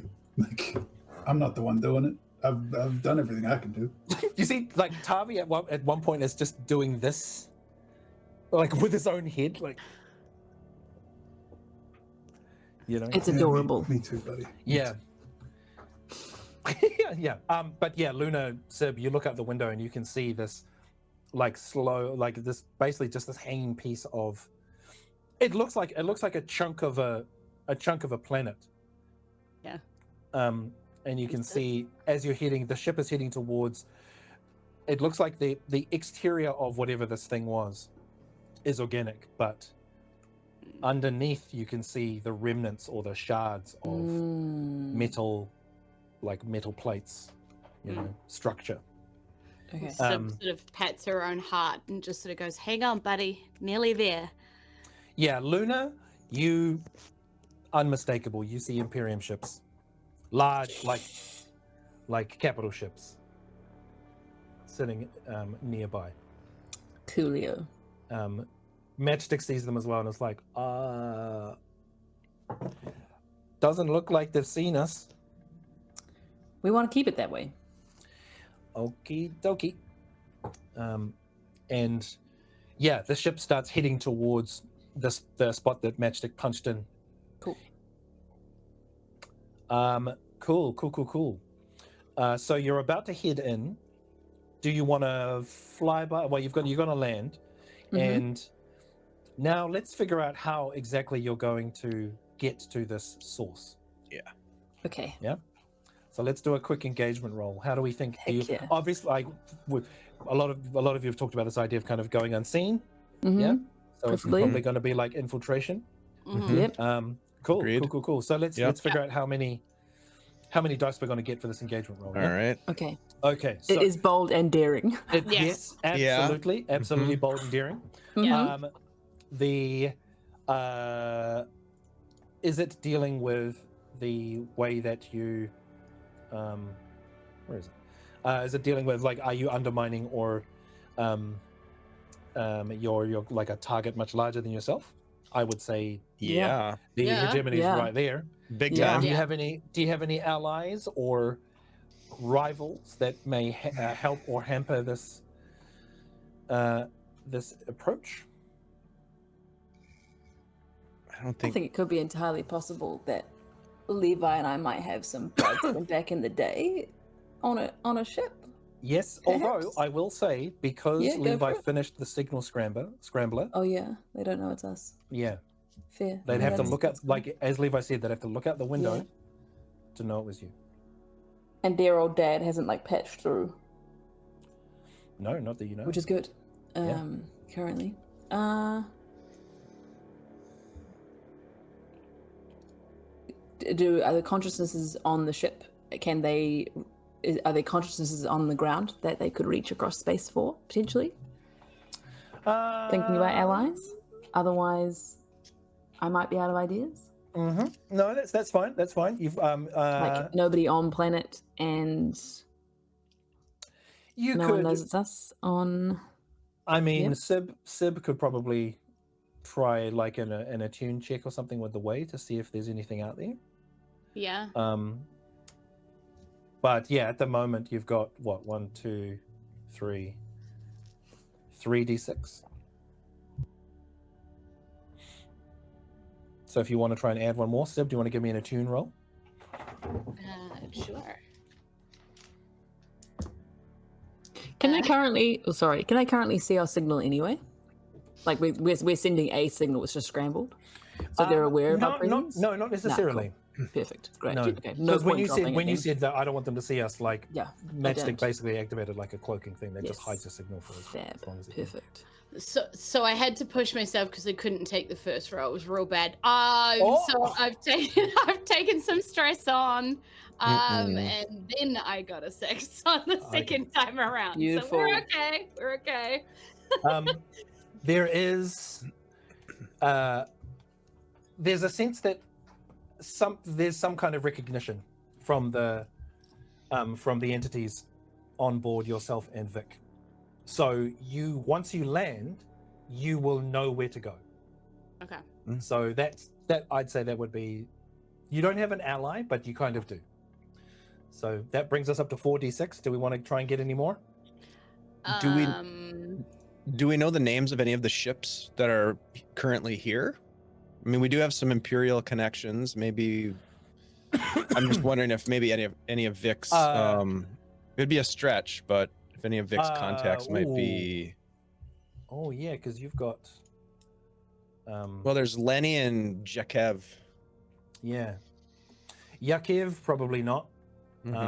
Lenny, I'm not sure you want Lenny to be involved in this. No, but it would be nice to know if he is.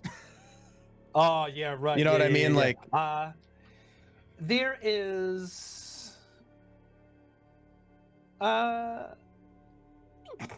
Give me a roll. Give me a roll. All right. Yeah. What am I rolling? What do you want to roll? Let's see. Probably study, maybe. Sure. Like, would you have maybe known things about these ships or their personnel or something of that nature? All right, so I think I have 1 die in this. Yep. No, that's a 2. That's a 2. Yeah. If there's probably like I don't think you're going to get any help from anyone on board those ships. There is always a chance that Lenny turns up. The thing is, you as a crew don't have active bounties, which is the only reason why Lenny would be here. Yeah. It doesn't really make sense for him. No. Yeah. Sib wants to do something real dumb. Okay. Before you do that, Luna, Luna, you recognize those ships. Woohoo! I mean, yeah, they're Imperium ships. Yes. And there is such a chance that your dad is on board. Yeah. Oh no. So you can't see the face I'm making. It's one of like it's a solid grimace. Yeah. Solid grimace. Gotcha. Solid grimace. What's the dumb thing that Sib wants to do? Sib does 3 things. She quickly, in very quick succession, before anybody can stop her, sends out 3 messages to 3 different people. Oh, okay. She sends out a message to the Banshee. Hey, Banshee, fuck you. We're not bringing your capsule back. We're here. Come get us. Okay. All right. Okay, Banshee message. Gotcha. She knows the telephone number of a former teacher of back in the days of relic hunting and stuff. Horrocks, yep. Horrocks, yeah. She calls him and she's like, "Hey, here's where I am. You've been looking for me everywhere. Bring everybody. Come get me." Okay, shit. All right. And then she sends a message to oh god, what the hell is his name? The guy she slept with. Rian being like, "Hey baby, hi. Just if you happen to be in the neighborhood, we're pretty much caused like the world's biggest shitstorm. And there's probably going to be debris and chaos and fighting everywhere. So I don't know, you could make a profit out of this, but just bring lots of ships, kind of chaos vibes is what we're going for. Okay. That army you said you had originally. Yeah. Okay. All right. Yeah. Okay. All right. Okay. Bye, baby. Good luck with that. I hope that you manage to do that. I mean, it's not like I'm gonna die if you don't. Okay. Bye. Brilliant. Okay. I love it. So, all right. So you've got 46. Let's roll them up and see how you go. She just wants the whole sky to be full of ships. Are we each rolling one? Yes. Yeah. Okay, here we go.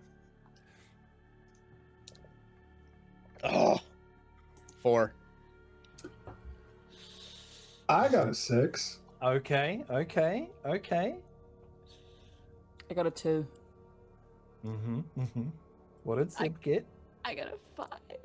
Oh, well, look. Thankfully, you only needed 1 6. Thank you, Levi. Thank you, Levi. As you're heading in, you find there is a spot. The ship flies into the remnants of a large open space, and for want of a better term, it looks like almost like a plaza, like your like Neo-Venetian palazzo. There's fountain, looks like empty fountains. There are columns. Looks like garden beds that have since been destroyed. Broken bits of stone, and looks like ruined buildings on the interior of this structure. Like there was some sort of interior kind of biosphere built. And as the ship kind of touches down and you dust off, there's a moment where you see Sid gives each of you just the biggest hug, even Levi, and basically it just says, "We will keep everything safe. You just get back safe, okay?" And you see him as he turns, he grabs one of the blaster rifles off the wall and slings it and heads back into the ship. Sib and Vic, you find yourselves being pulled. Is there anything you all want to do before you leave the ship, by the way? I just want to make sure that Matchstick knows to keep the ship essentially running. He's we will probably require a hot exit. He's like, "Yep, you bet." Like last time and the time before that. Yeah, sweet. He as you leave, you're getting up and getting out of the seat. I imagine there's a load of responses trying to come through, from all the people that I called and just hung up on. Oh yeah. Amazing. Yeah, Luna, you head out and Matchstick grabs your arm and just looks at you and he's just like, "Hey, stay safe, boss. Okay." I'll clasp his shoulder back and be like, "It's been a real good ride, Nicholas. Take baby if we don't come back." He's like, "Oh, and you leave him. He's just like, "Duh." Cool. Yeah. Sib, you're leaving, and there's just like bling, bling, bling, bling, bling, bling, bling, bling, all these incoming requests. I turn to Vic as I'm leaving, and I'm like, "So popular, Yeah, you're blowing up." But yeah, she's definitely concentrating, trying to be flippant as she's concentrating on this big thing that they have ahead of them, which we're not even sure how to do yet, but we can feel that we need to go. Yeah, Levi, is there anything you do before you leave the ship? No, Levi's exhausted. Levi's been desperately packing stuff into the engine, trying to back up and like make safe the ship as best he can while they've been like this is the kind of thing that would have been a 6-month strip down in dry dock usually, and he's been doing it like on the fly as the engine's been running. Yeah. To say that he looks shaken and exhausted would be underselling it by quite a lot. Oh yeah, you can feel yourself like you are, like you've been burning the candle at both ends. You're pretty frayed, you know what I mean? Like there's, you can, like you're hanging in there. Heavy bags under the eyes. Yeah, very much so. Sweet. I think you have 1 dose left. Yeah, depending on how I take it, but yeah, sweet. Cool.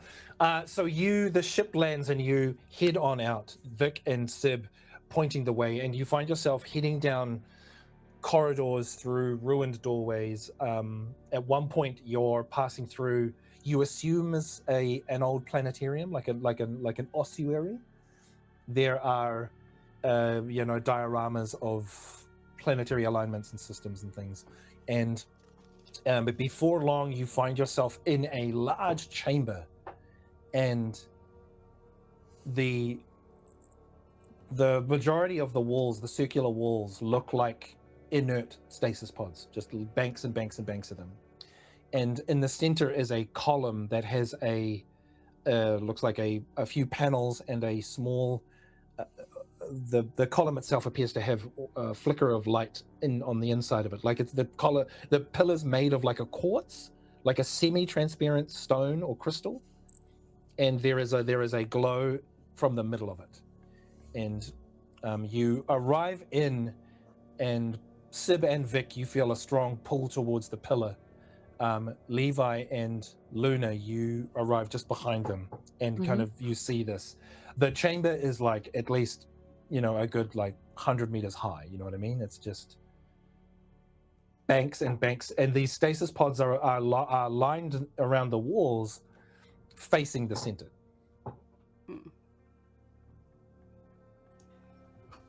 I think Levi's just gonna basically go and like sit in the like just collapse into the corner against the wall, keeping an eye on things. But he's gonna get Naga to like start moving around the room, doing like readings with her diagnostic sensors. Yep. Yeah. Naga immediately starts sending back things like majority of the pods are inert. Trace signals of like some sort of power draw from a few of them, but minuscule compared to what you encountered when you first picked up the first stasis pod. So were these more of them, do you think, Sib? What? Probably. Maybe they tried to save themselves from whatever was happening, and this is it. I mean, we're I here. think Levi's just gonna look up and be like, on the basis of what you told me, Sib, I don't think any of them saved themselves. I think they knew what they were doing. They were turning this into a power source for something huge.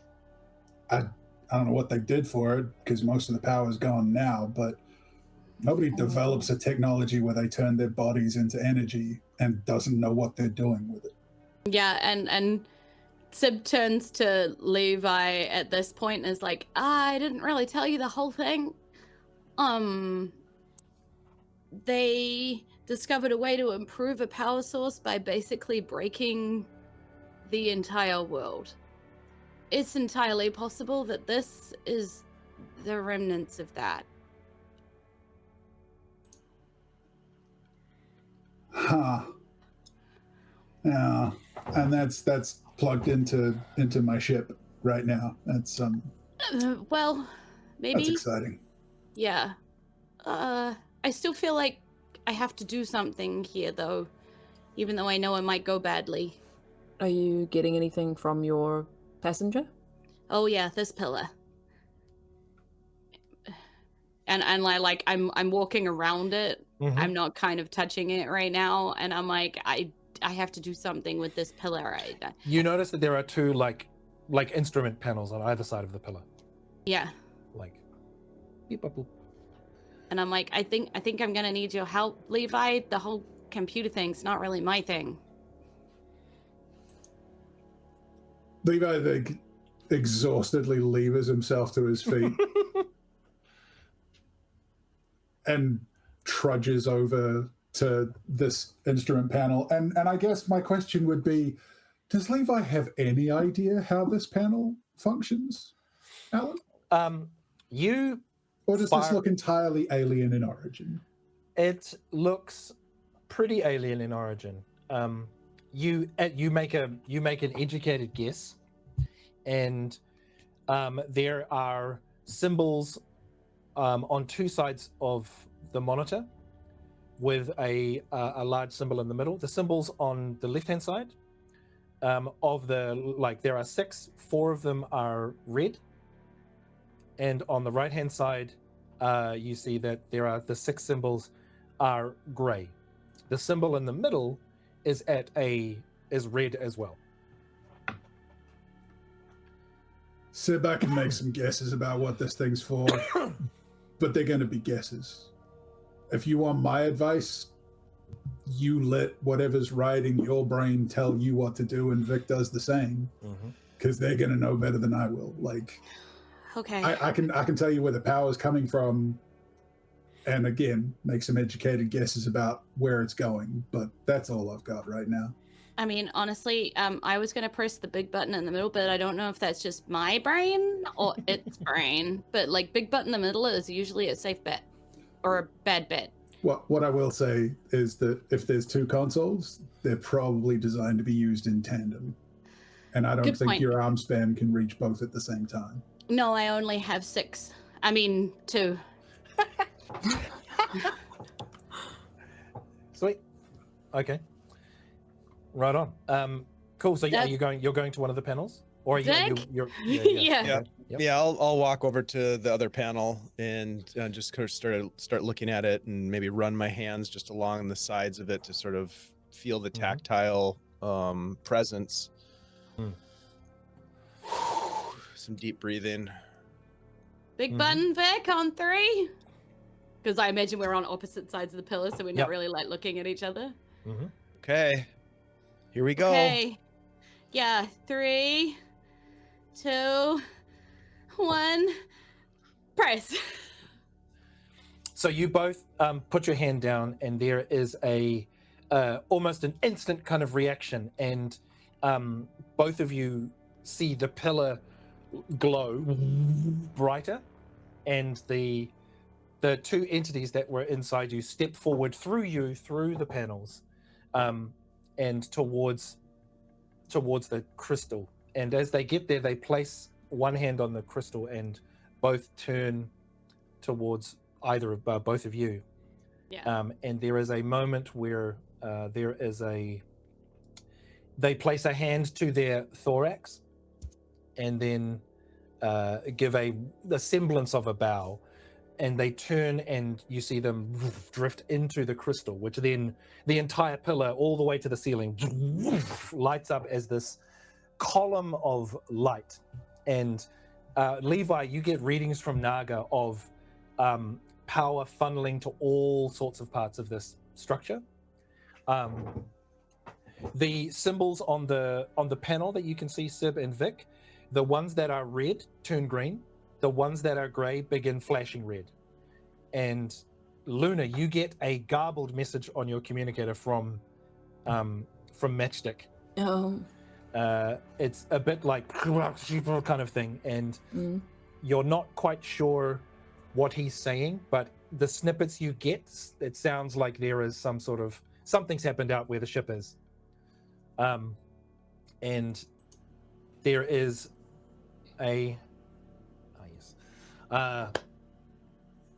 there's a point where, as you're trying to figure out what's going on,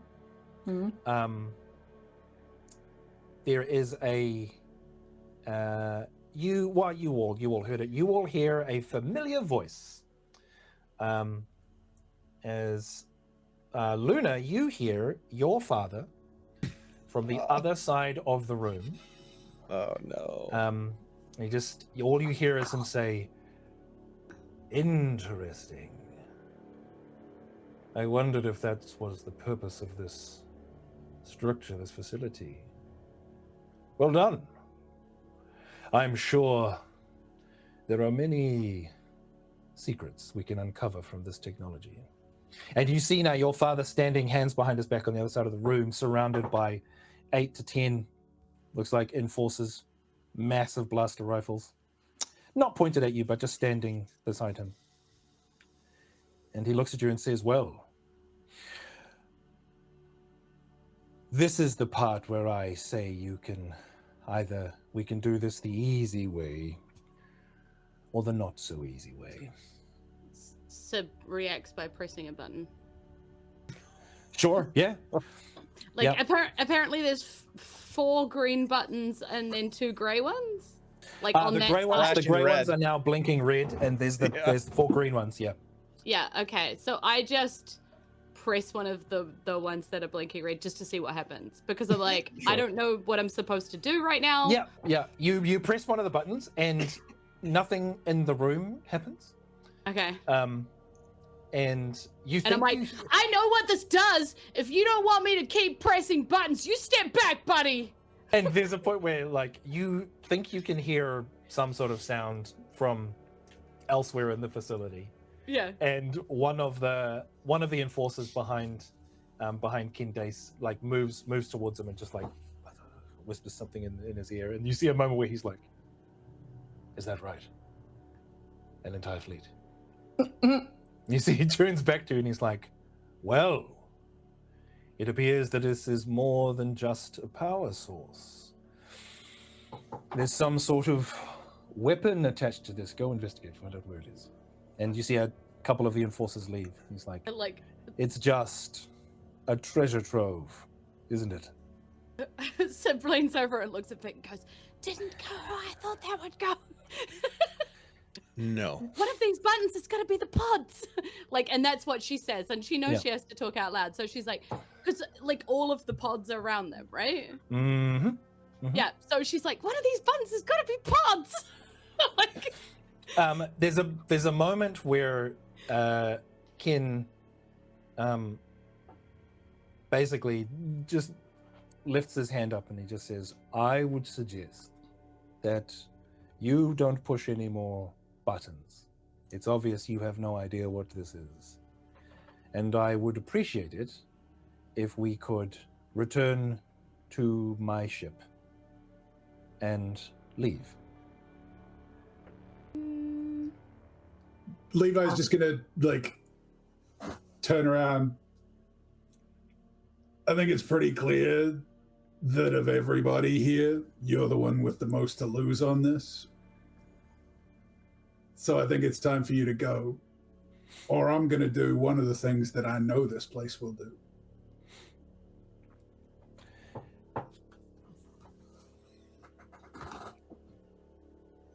Levi, I have never been fond of these childish threats.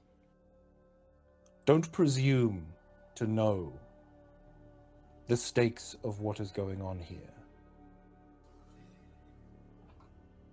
No, I'm pretty clear on them. You assume I have many things to lose, but I assure you I have full control of this situation. Let me run through it real quick from where I'm standing. By and large, where our crew's standing. We can go with you to your ship, and I'm sure that among all of the other things that'll happen, we'll end up either in a labor camp of some description or a re-education camp, at which point living's much the same as dying. Or I can take this here power source and do one thing that every power source ever has been able to do, which is overload. And I realize it's been a while since you've been through the basics of engineering, but an overloaded power source is Well, another way of phrasing that is it's a bomb. If our choices are die quickly or die slowly, I feel pretty comfortable making the decision for die quickly. Simi's eyes are so wide right now behind you. There is a point where you see Kin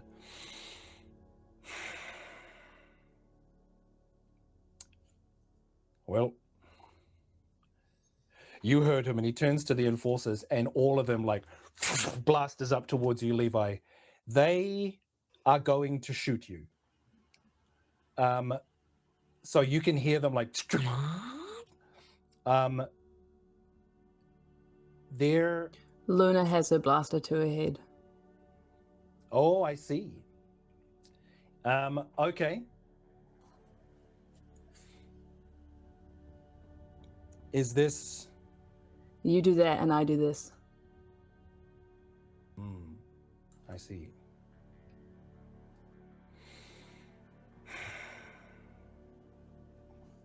There are so many things, so many opportunities that the Imperium can afford those who are willing to do whatever it takes.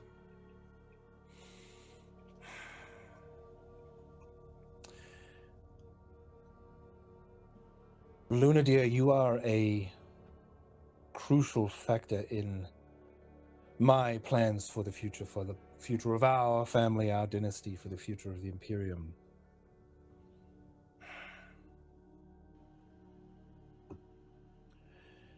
Are you sure you want to take this risk?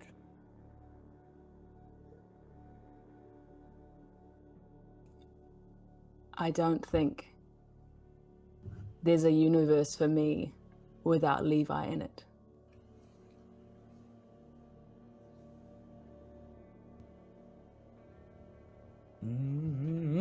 Oh, I like this.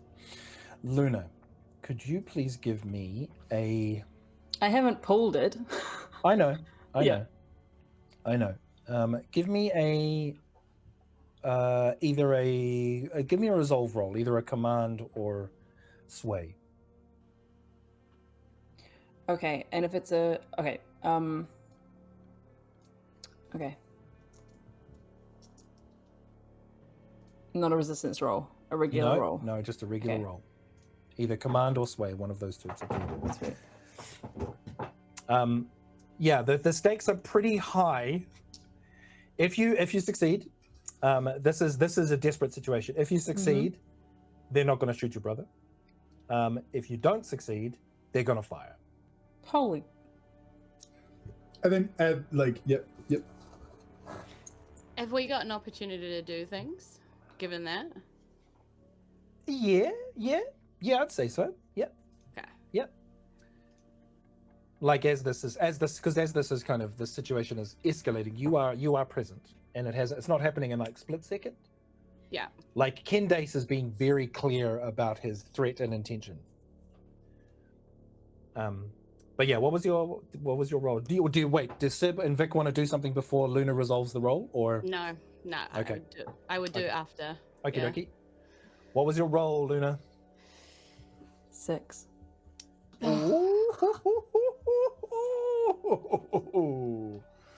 heart attack I had rolling. Oh shit! Holy crap! So you get 1 + 1 XP in that track. Okay. For resolve. But you also do it. There's a moment where you have... I'm putting this in the sheet and my hands are shaking. Yeah. Yep. There is a point where you call your dad's bluff. And you can see him, I mean, he's your dad, you know him. You see him like set his jaw. And if you could hear it, you could probably hear his teeth grating against each other. But he's trying to maintain some sort of semblance of still being in control. And he basically like raises his hand, and the blasters like come down. And he just looks at the group of you and he just says,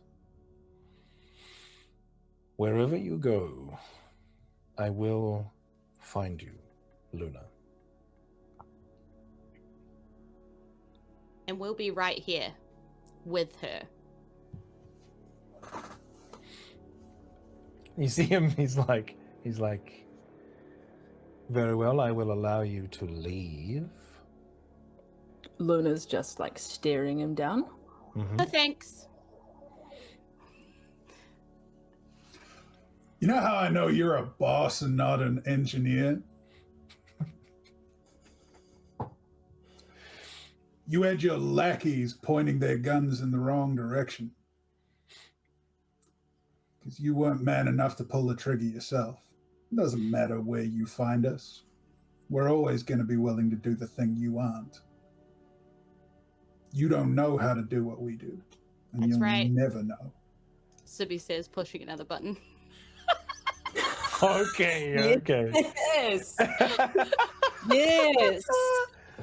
You push a button, and the whole room like begins to shake as you hear something below you explode. I'm like, I think it's time to leave. that's right. I'll do it again. Yeah. I think you should go. There's as the room shakes, you see both Ken and his enforcers. They're like, everyone's like, "Roar." And you see another one of the enforcers like turn to like receive some sort of message before he looks back, and you see Ken like one last little twitch before he turns and says like, yes, get to the ships, and begins like pacing out of the room. Seb, I'm Fucking not hate convinced. that, man. Seb, I'm not convinced that was the best idea, but I mean, let's all just get back on the ship before we I discuss. just got That was kind my of caught up favorite in the idea. emotion of what you were saying about the whole we're not scared about doing things that he won't do, and I pressed the button. Yeah, so remind me to play poker with you next time I need spare cash. As you're having this conversation, you She's hear the sound of like grinding metal, and you see above you a couple of the pods like start falling towards you. She's like, we're taking this, right? One of guess? them's like on the ground and Just shatters. like trying to climb up the pillar or climb around Seb, to Seb, try and get to we gotta go. the power crystal. Like that's what she's trying to swipe. The entire pillar is the power crystal. Oh shit. Yeah. Okay. Yeah, And she's Seb, like, "No, I'm no." reasonably sure that what you've done is either set off a self-destruct mechanism for Hell a power yeah. source that I genuinely don't know how to quantify, or you've activated a function of said power source that, because it's currently lacking a whole lot of its infrastructure, is going to do much the same thing. One way or the other, we need to go. But I didn't get to say goodbye. That's kind of how it goes sometimes, unfortunately. And she's like, also, did he say something about an entire fleet? Yeah, but we don't have a fleet, so it's fine. What's downstairs? It sounds like things starting to blow up. Oh, There's where's my another little fleet? deep in the structure. Yeah, and then Yeah. like she's like hugging the power cord.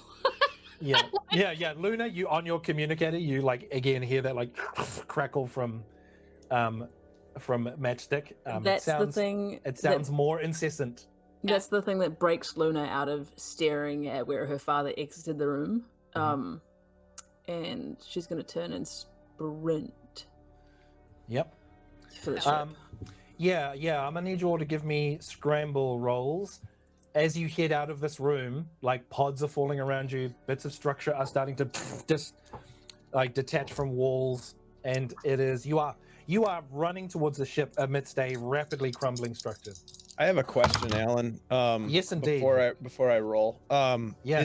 As these explosions are taking place, am I feeling anything from the hitchhiker that I have? Is there any sort of emotional like message, or are they still there? Have they left? No, they entered the pillar and then it Okay. lit up. Okay, so they are out of my body right now. Yes. Okay, all right. Yeah, and you don't feel that weight in your chest anymore. Okay, Which is why like Sib was like hugging the pillar. right. Okay, that makes sense. Yeah. I got a 2. Okay. I got a 5. I get All right. a 3. Okay. I got a 4. Okay, gang. So this was a risky position. Mhm. And as you're hurtling down some of these corridors, you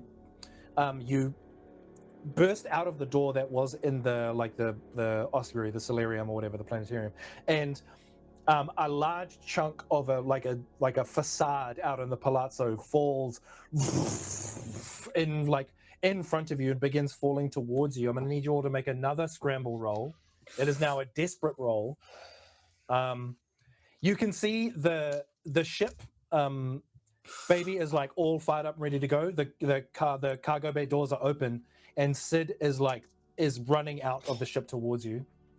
Can I like use like the way to catch some of the stone and try and push it out of the way so that it doesn't hit the crew? I'm not caring about anything to be above me.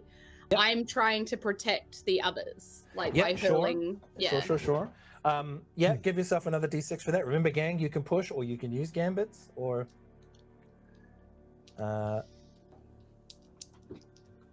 We do have a couple gambits left. Yeah, I got a 6. You got a 6? Yes. I got a 6 as well. I got a 6. Oh.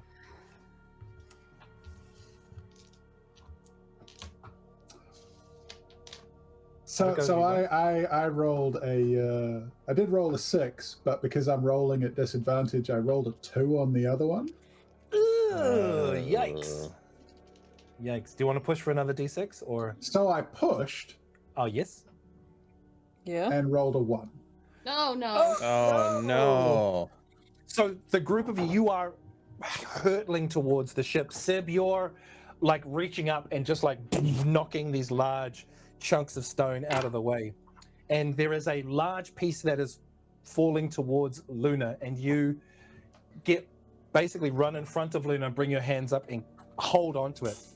Just as another piece ricochets off the top of it and slams onto Levi. And Levi, you feel this weight slam into the back of you, and you feel an incredible pain shoot up your back, and you are flattened onto the floor. You all hear this huge this collision, and you look over and you can see Levi is trapped underneath a large piece of the rubble. Levi, you are in an insane amount of pain. You've taken level 3 harm. Oh. Your right leg has been turned to paste. It's gone. Luna screams his name. Yeah. Vic is going to respond and try to tourniquet the leg or whatever and drag him out. Yeah, give me a doctoring check. Levi, right? Yeah. Every single 100%. Yeah. Yeah, Levi, you've been in some scrapes, but nothing prepares you for this kind of pain. I got It's a 6 wild. on that. I got a 6. Nice. Okay, great.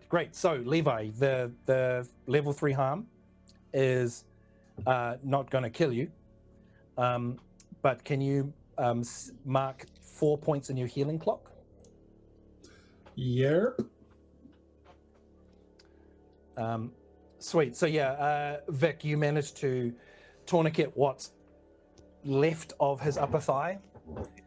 Sib uses the way to smash the block out of the way, and you can see his right leg is he ain't keeping that.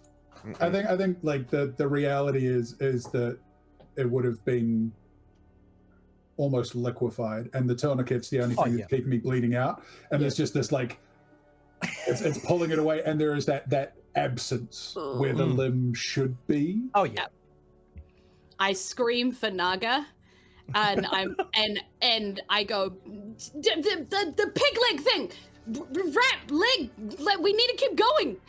And you just see that Naga is entirely static on my arm. My eyes, my pupils are pins. I'm just. Sibby slaps you across the face and is like, "Tell Naga to help." I have a med kit, yeah. So do I have some sort of drugs that I could administer to block the pain and calm the biologic response to the stress, the shock that's setting in? Absolutely. Yep. So I would Yep. do that. Yep. Yeah, there's antiseptics, there's painkillers. Yeah, so you can absolutely. Yep. Yeah. Yeah, and also you've got you have the med kit has a blood transfusion kit, so you can transfuse some to replace the blood that he's already lost. Okay. Like as you guys are doing that, I'm just like, just get us on the ship. Just get us on the ship. We're almost there, buddy. We're almost there. Hang in there. You're gonna be okay. And as you're doing so, you see Sid leap over one of the pieces of the boulder and sprints towards, and just almost effortlessly hikes Levi up over his shoulder, and turns. He's like, "Okay, it's time to leave." He's like, "What you lying around for? Come on!" He's like, back over. Nice. You heard the man. Let's go. Running. Sweet. We sprint for the ship. Sib is running and crying. Tears streaming down her face because, she didn't get to say goodbye, and everything is going, and she's got this huge loss of connection, and so and then that happened, and she couldn't protect him, and she promised she was going to look after him, and now she's feeling useless, and she's just tears streaming as she's running. Absolutely.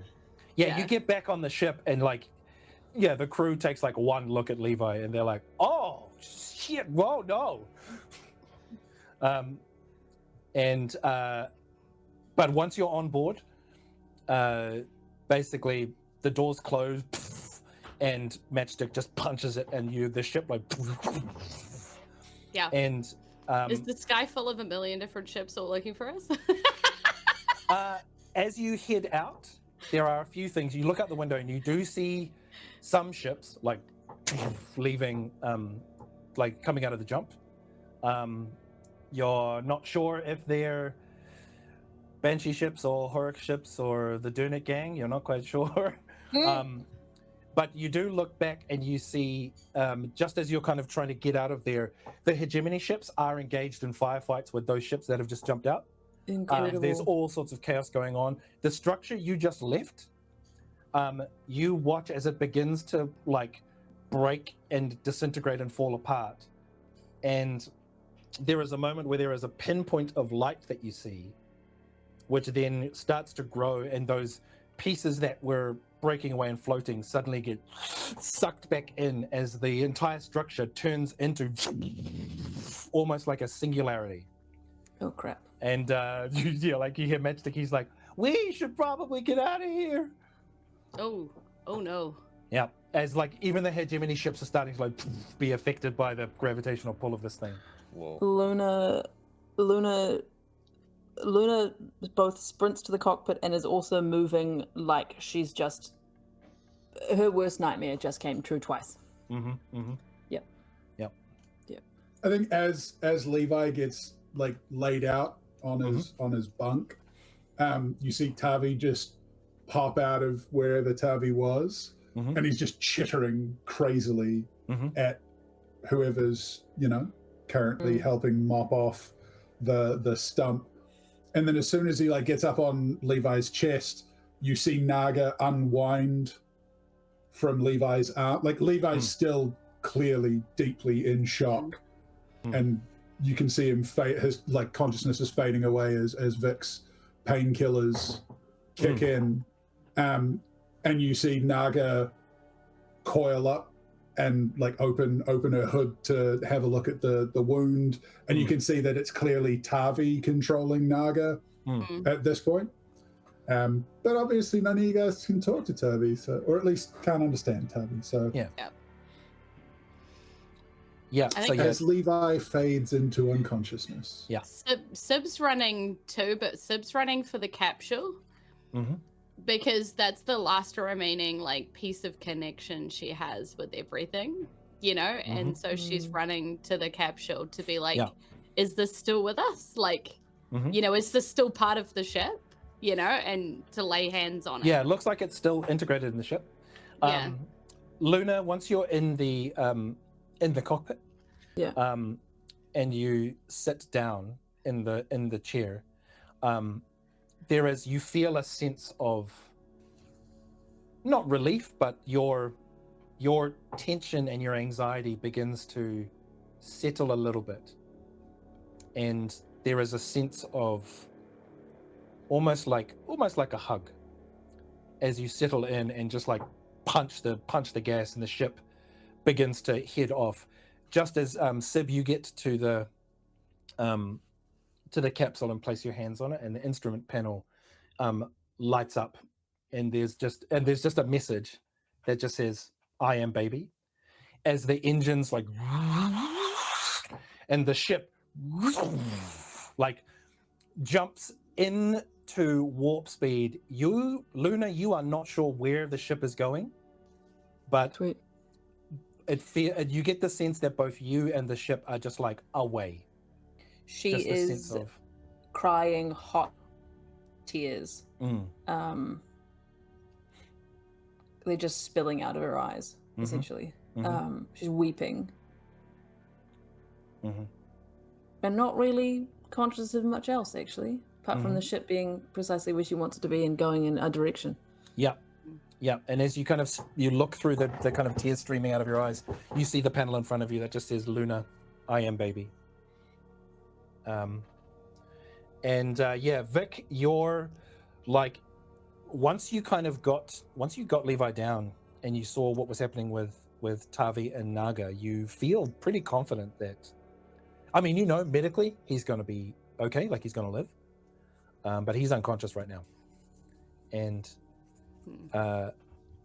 you turn and see Sid standing in the doorway, and you can see him. He's just like, "Look, you said 20 minutes, okay?" Like comes over and like puts his hands on your shoulder and stares at you, and he's like, 20 minutes, in, out. Now Levi does not have a leg, okay?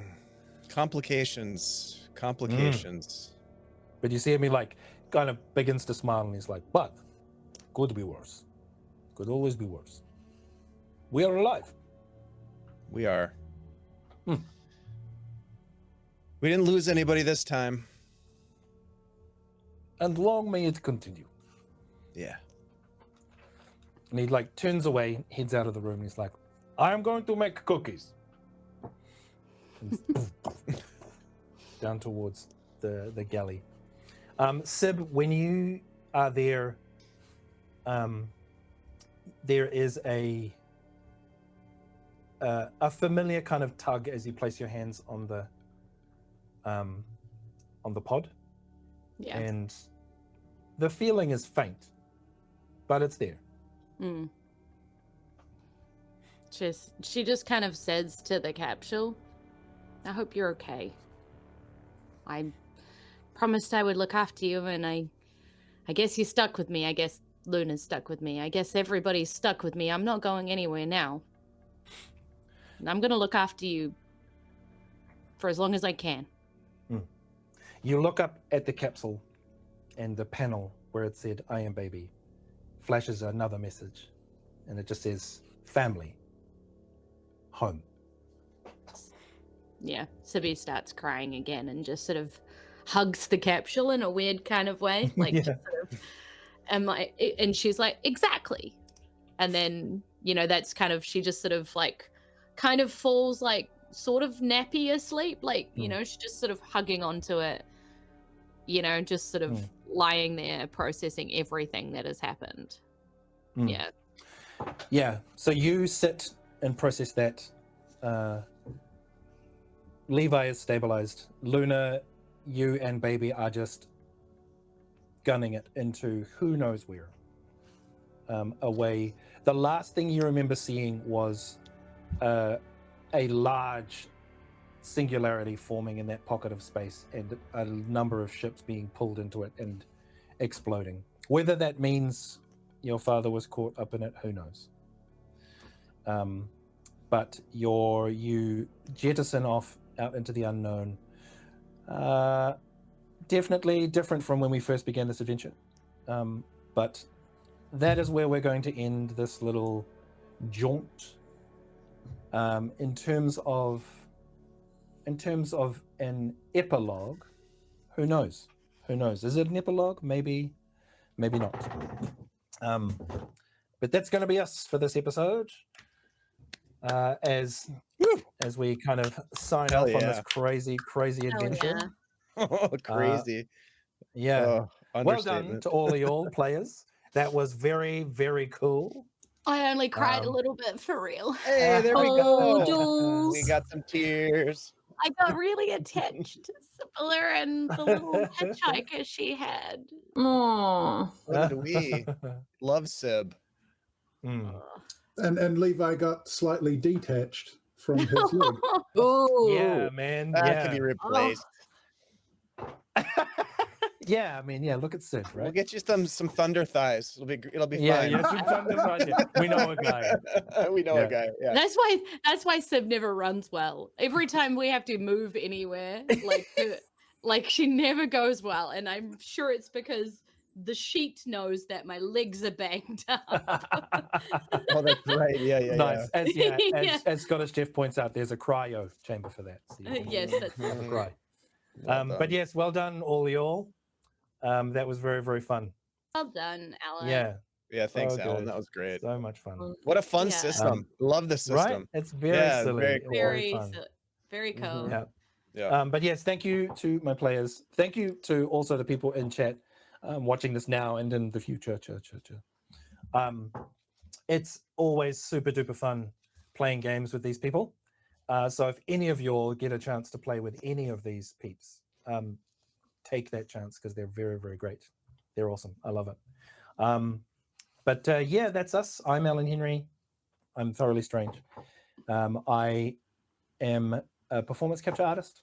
I do a lot of weird things in mocap. I was King Kong in the Scar King. I was the Cocaine Bear. And most recently, for those of you who have seen the Minecraft movie or a Minecraft movie, I was the mocap performer for Malgosha and also General Chungus and the Great Hog. So quite a few characters. Congrats on that. Congrats. Thank you. It is a very silly film. If you're expecting to go and see some kind of treatise on the human condition, that's a different film. Minecraft movie. This is a Minecraft movie. It is as dumb and as silly as you'd expect. And Jack Black's in it, right? So you know what you're getting into. Oh hell yeah. But yeah, that's me. I will hand this off to my peeps. Yeah, should we go with Jules? Do you wanna jump us off? Sure. I've been Jules from NZ. You can find me on all the socials under Jules from NZ. If you enjoy my heartfelt, emotional, wrenching playing, go back to season 1 of Fate of Eisen, where I played Marley Craft, the bard with a whole lot of emotional damage baggage, and that'll get you through years of podcasting, because we've been doing that for like 7 years. I'm now the DM of it, so it's come a long way. But like, thank you so much for indulging my space pirate fantasy. Thank you for being such amazing players. Thank you for inviting us, Dave, onto Guild Superior, where you have just such a lovely group of people who watch in the Twitch stream, and they're just fun to hang out with. So thank you to everyone watching. Yeah, this has been an absolute lovely time. I hope to be back. I'm in the Discord. Say hi. And yeah, absolutely handing it over to Josh. Take it away, Levi. Hey guys, I'm Josh. I'm a giant geek. I've been playing Levi tonight. If we bump into Levi again, there's going to be a little less of him next time. And by a little, I mean like 15 to 20% by volume. Yeah, it's always a pleasure to hang out with the Guild Superior crew. It's always a pleasure to hang out with my Aotearoa gang. I am in the process of starting a new business, which is exciting. Though I feel a little odd sort of putting it out here, because it's kind of going to be New Zealand based. Like, y'all want to pay shipping, huh? Yeah, but we we want to know what it is, though. Yeah. We're very curious to know what you're up to, man. Custom custom furniture and furnishings business called Sub Rosa Furniture. It's basically the idea of making furniture with secrets in it, hidden compartments or secret messages or whatever. Like whatever you want to do, I'm about it. It's for me, it's the next step in a next development of a hobby that has been putting together three-dimensional puzzles and solving three-dimensional problems that I've loved for a long time. So yeah, as I say, it's very early days. I say we, the royal we. I'm still in the process of setting up all of the socials and that kind of thing. But next week or so, hopefully we'll have at least a splash page up on a website, and we'll have some bits and pieces going out on social media. And that's Sub Rosa Furniture. Yeah, because I like naming things nerdy and I like doing nerdy stuff.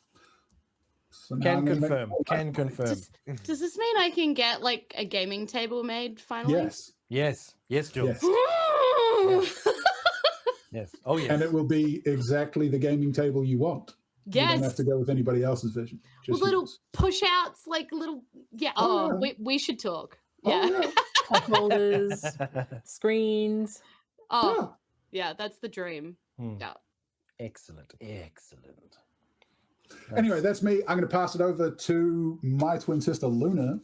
M, that's all you. I'm M. Thank you so much for having us, Dave and Allan. This was a wonderful excursion into Scum and Villainy. I had a really good time. You can find me in a number of places online, primarily Instagram with Emily_BH.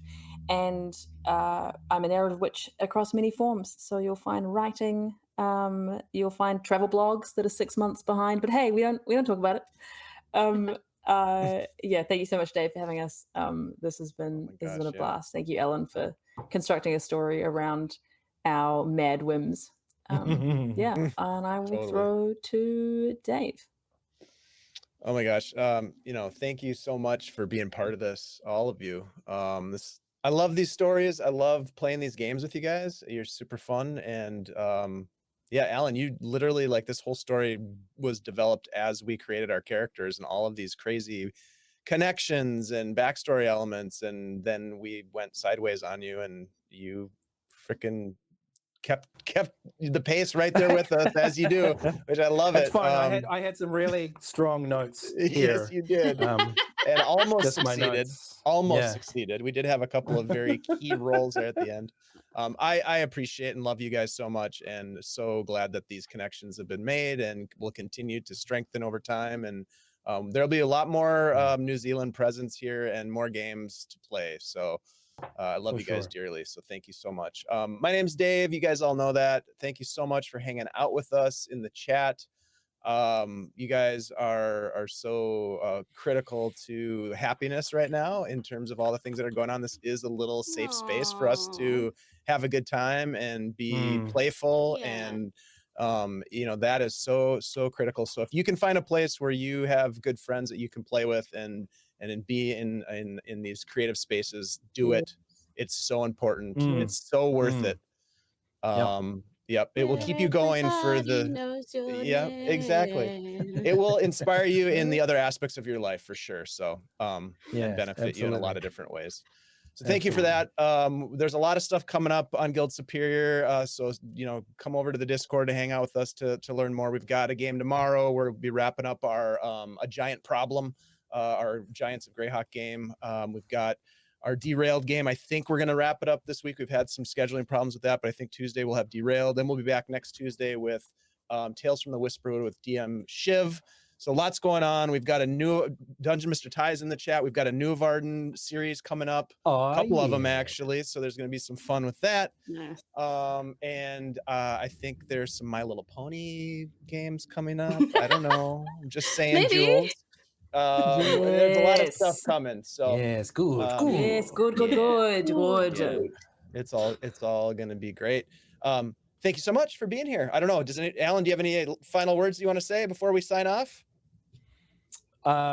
Just in the in the immortal words of Bill and Ted, be excellent to each other.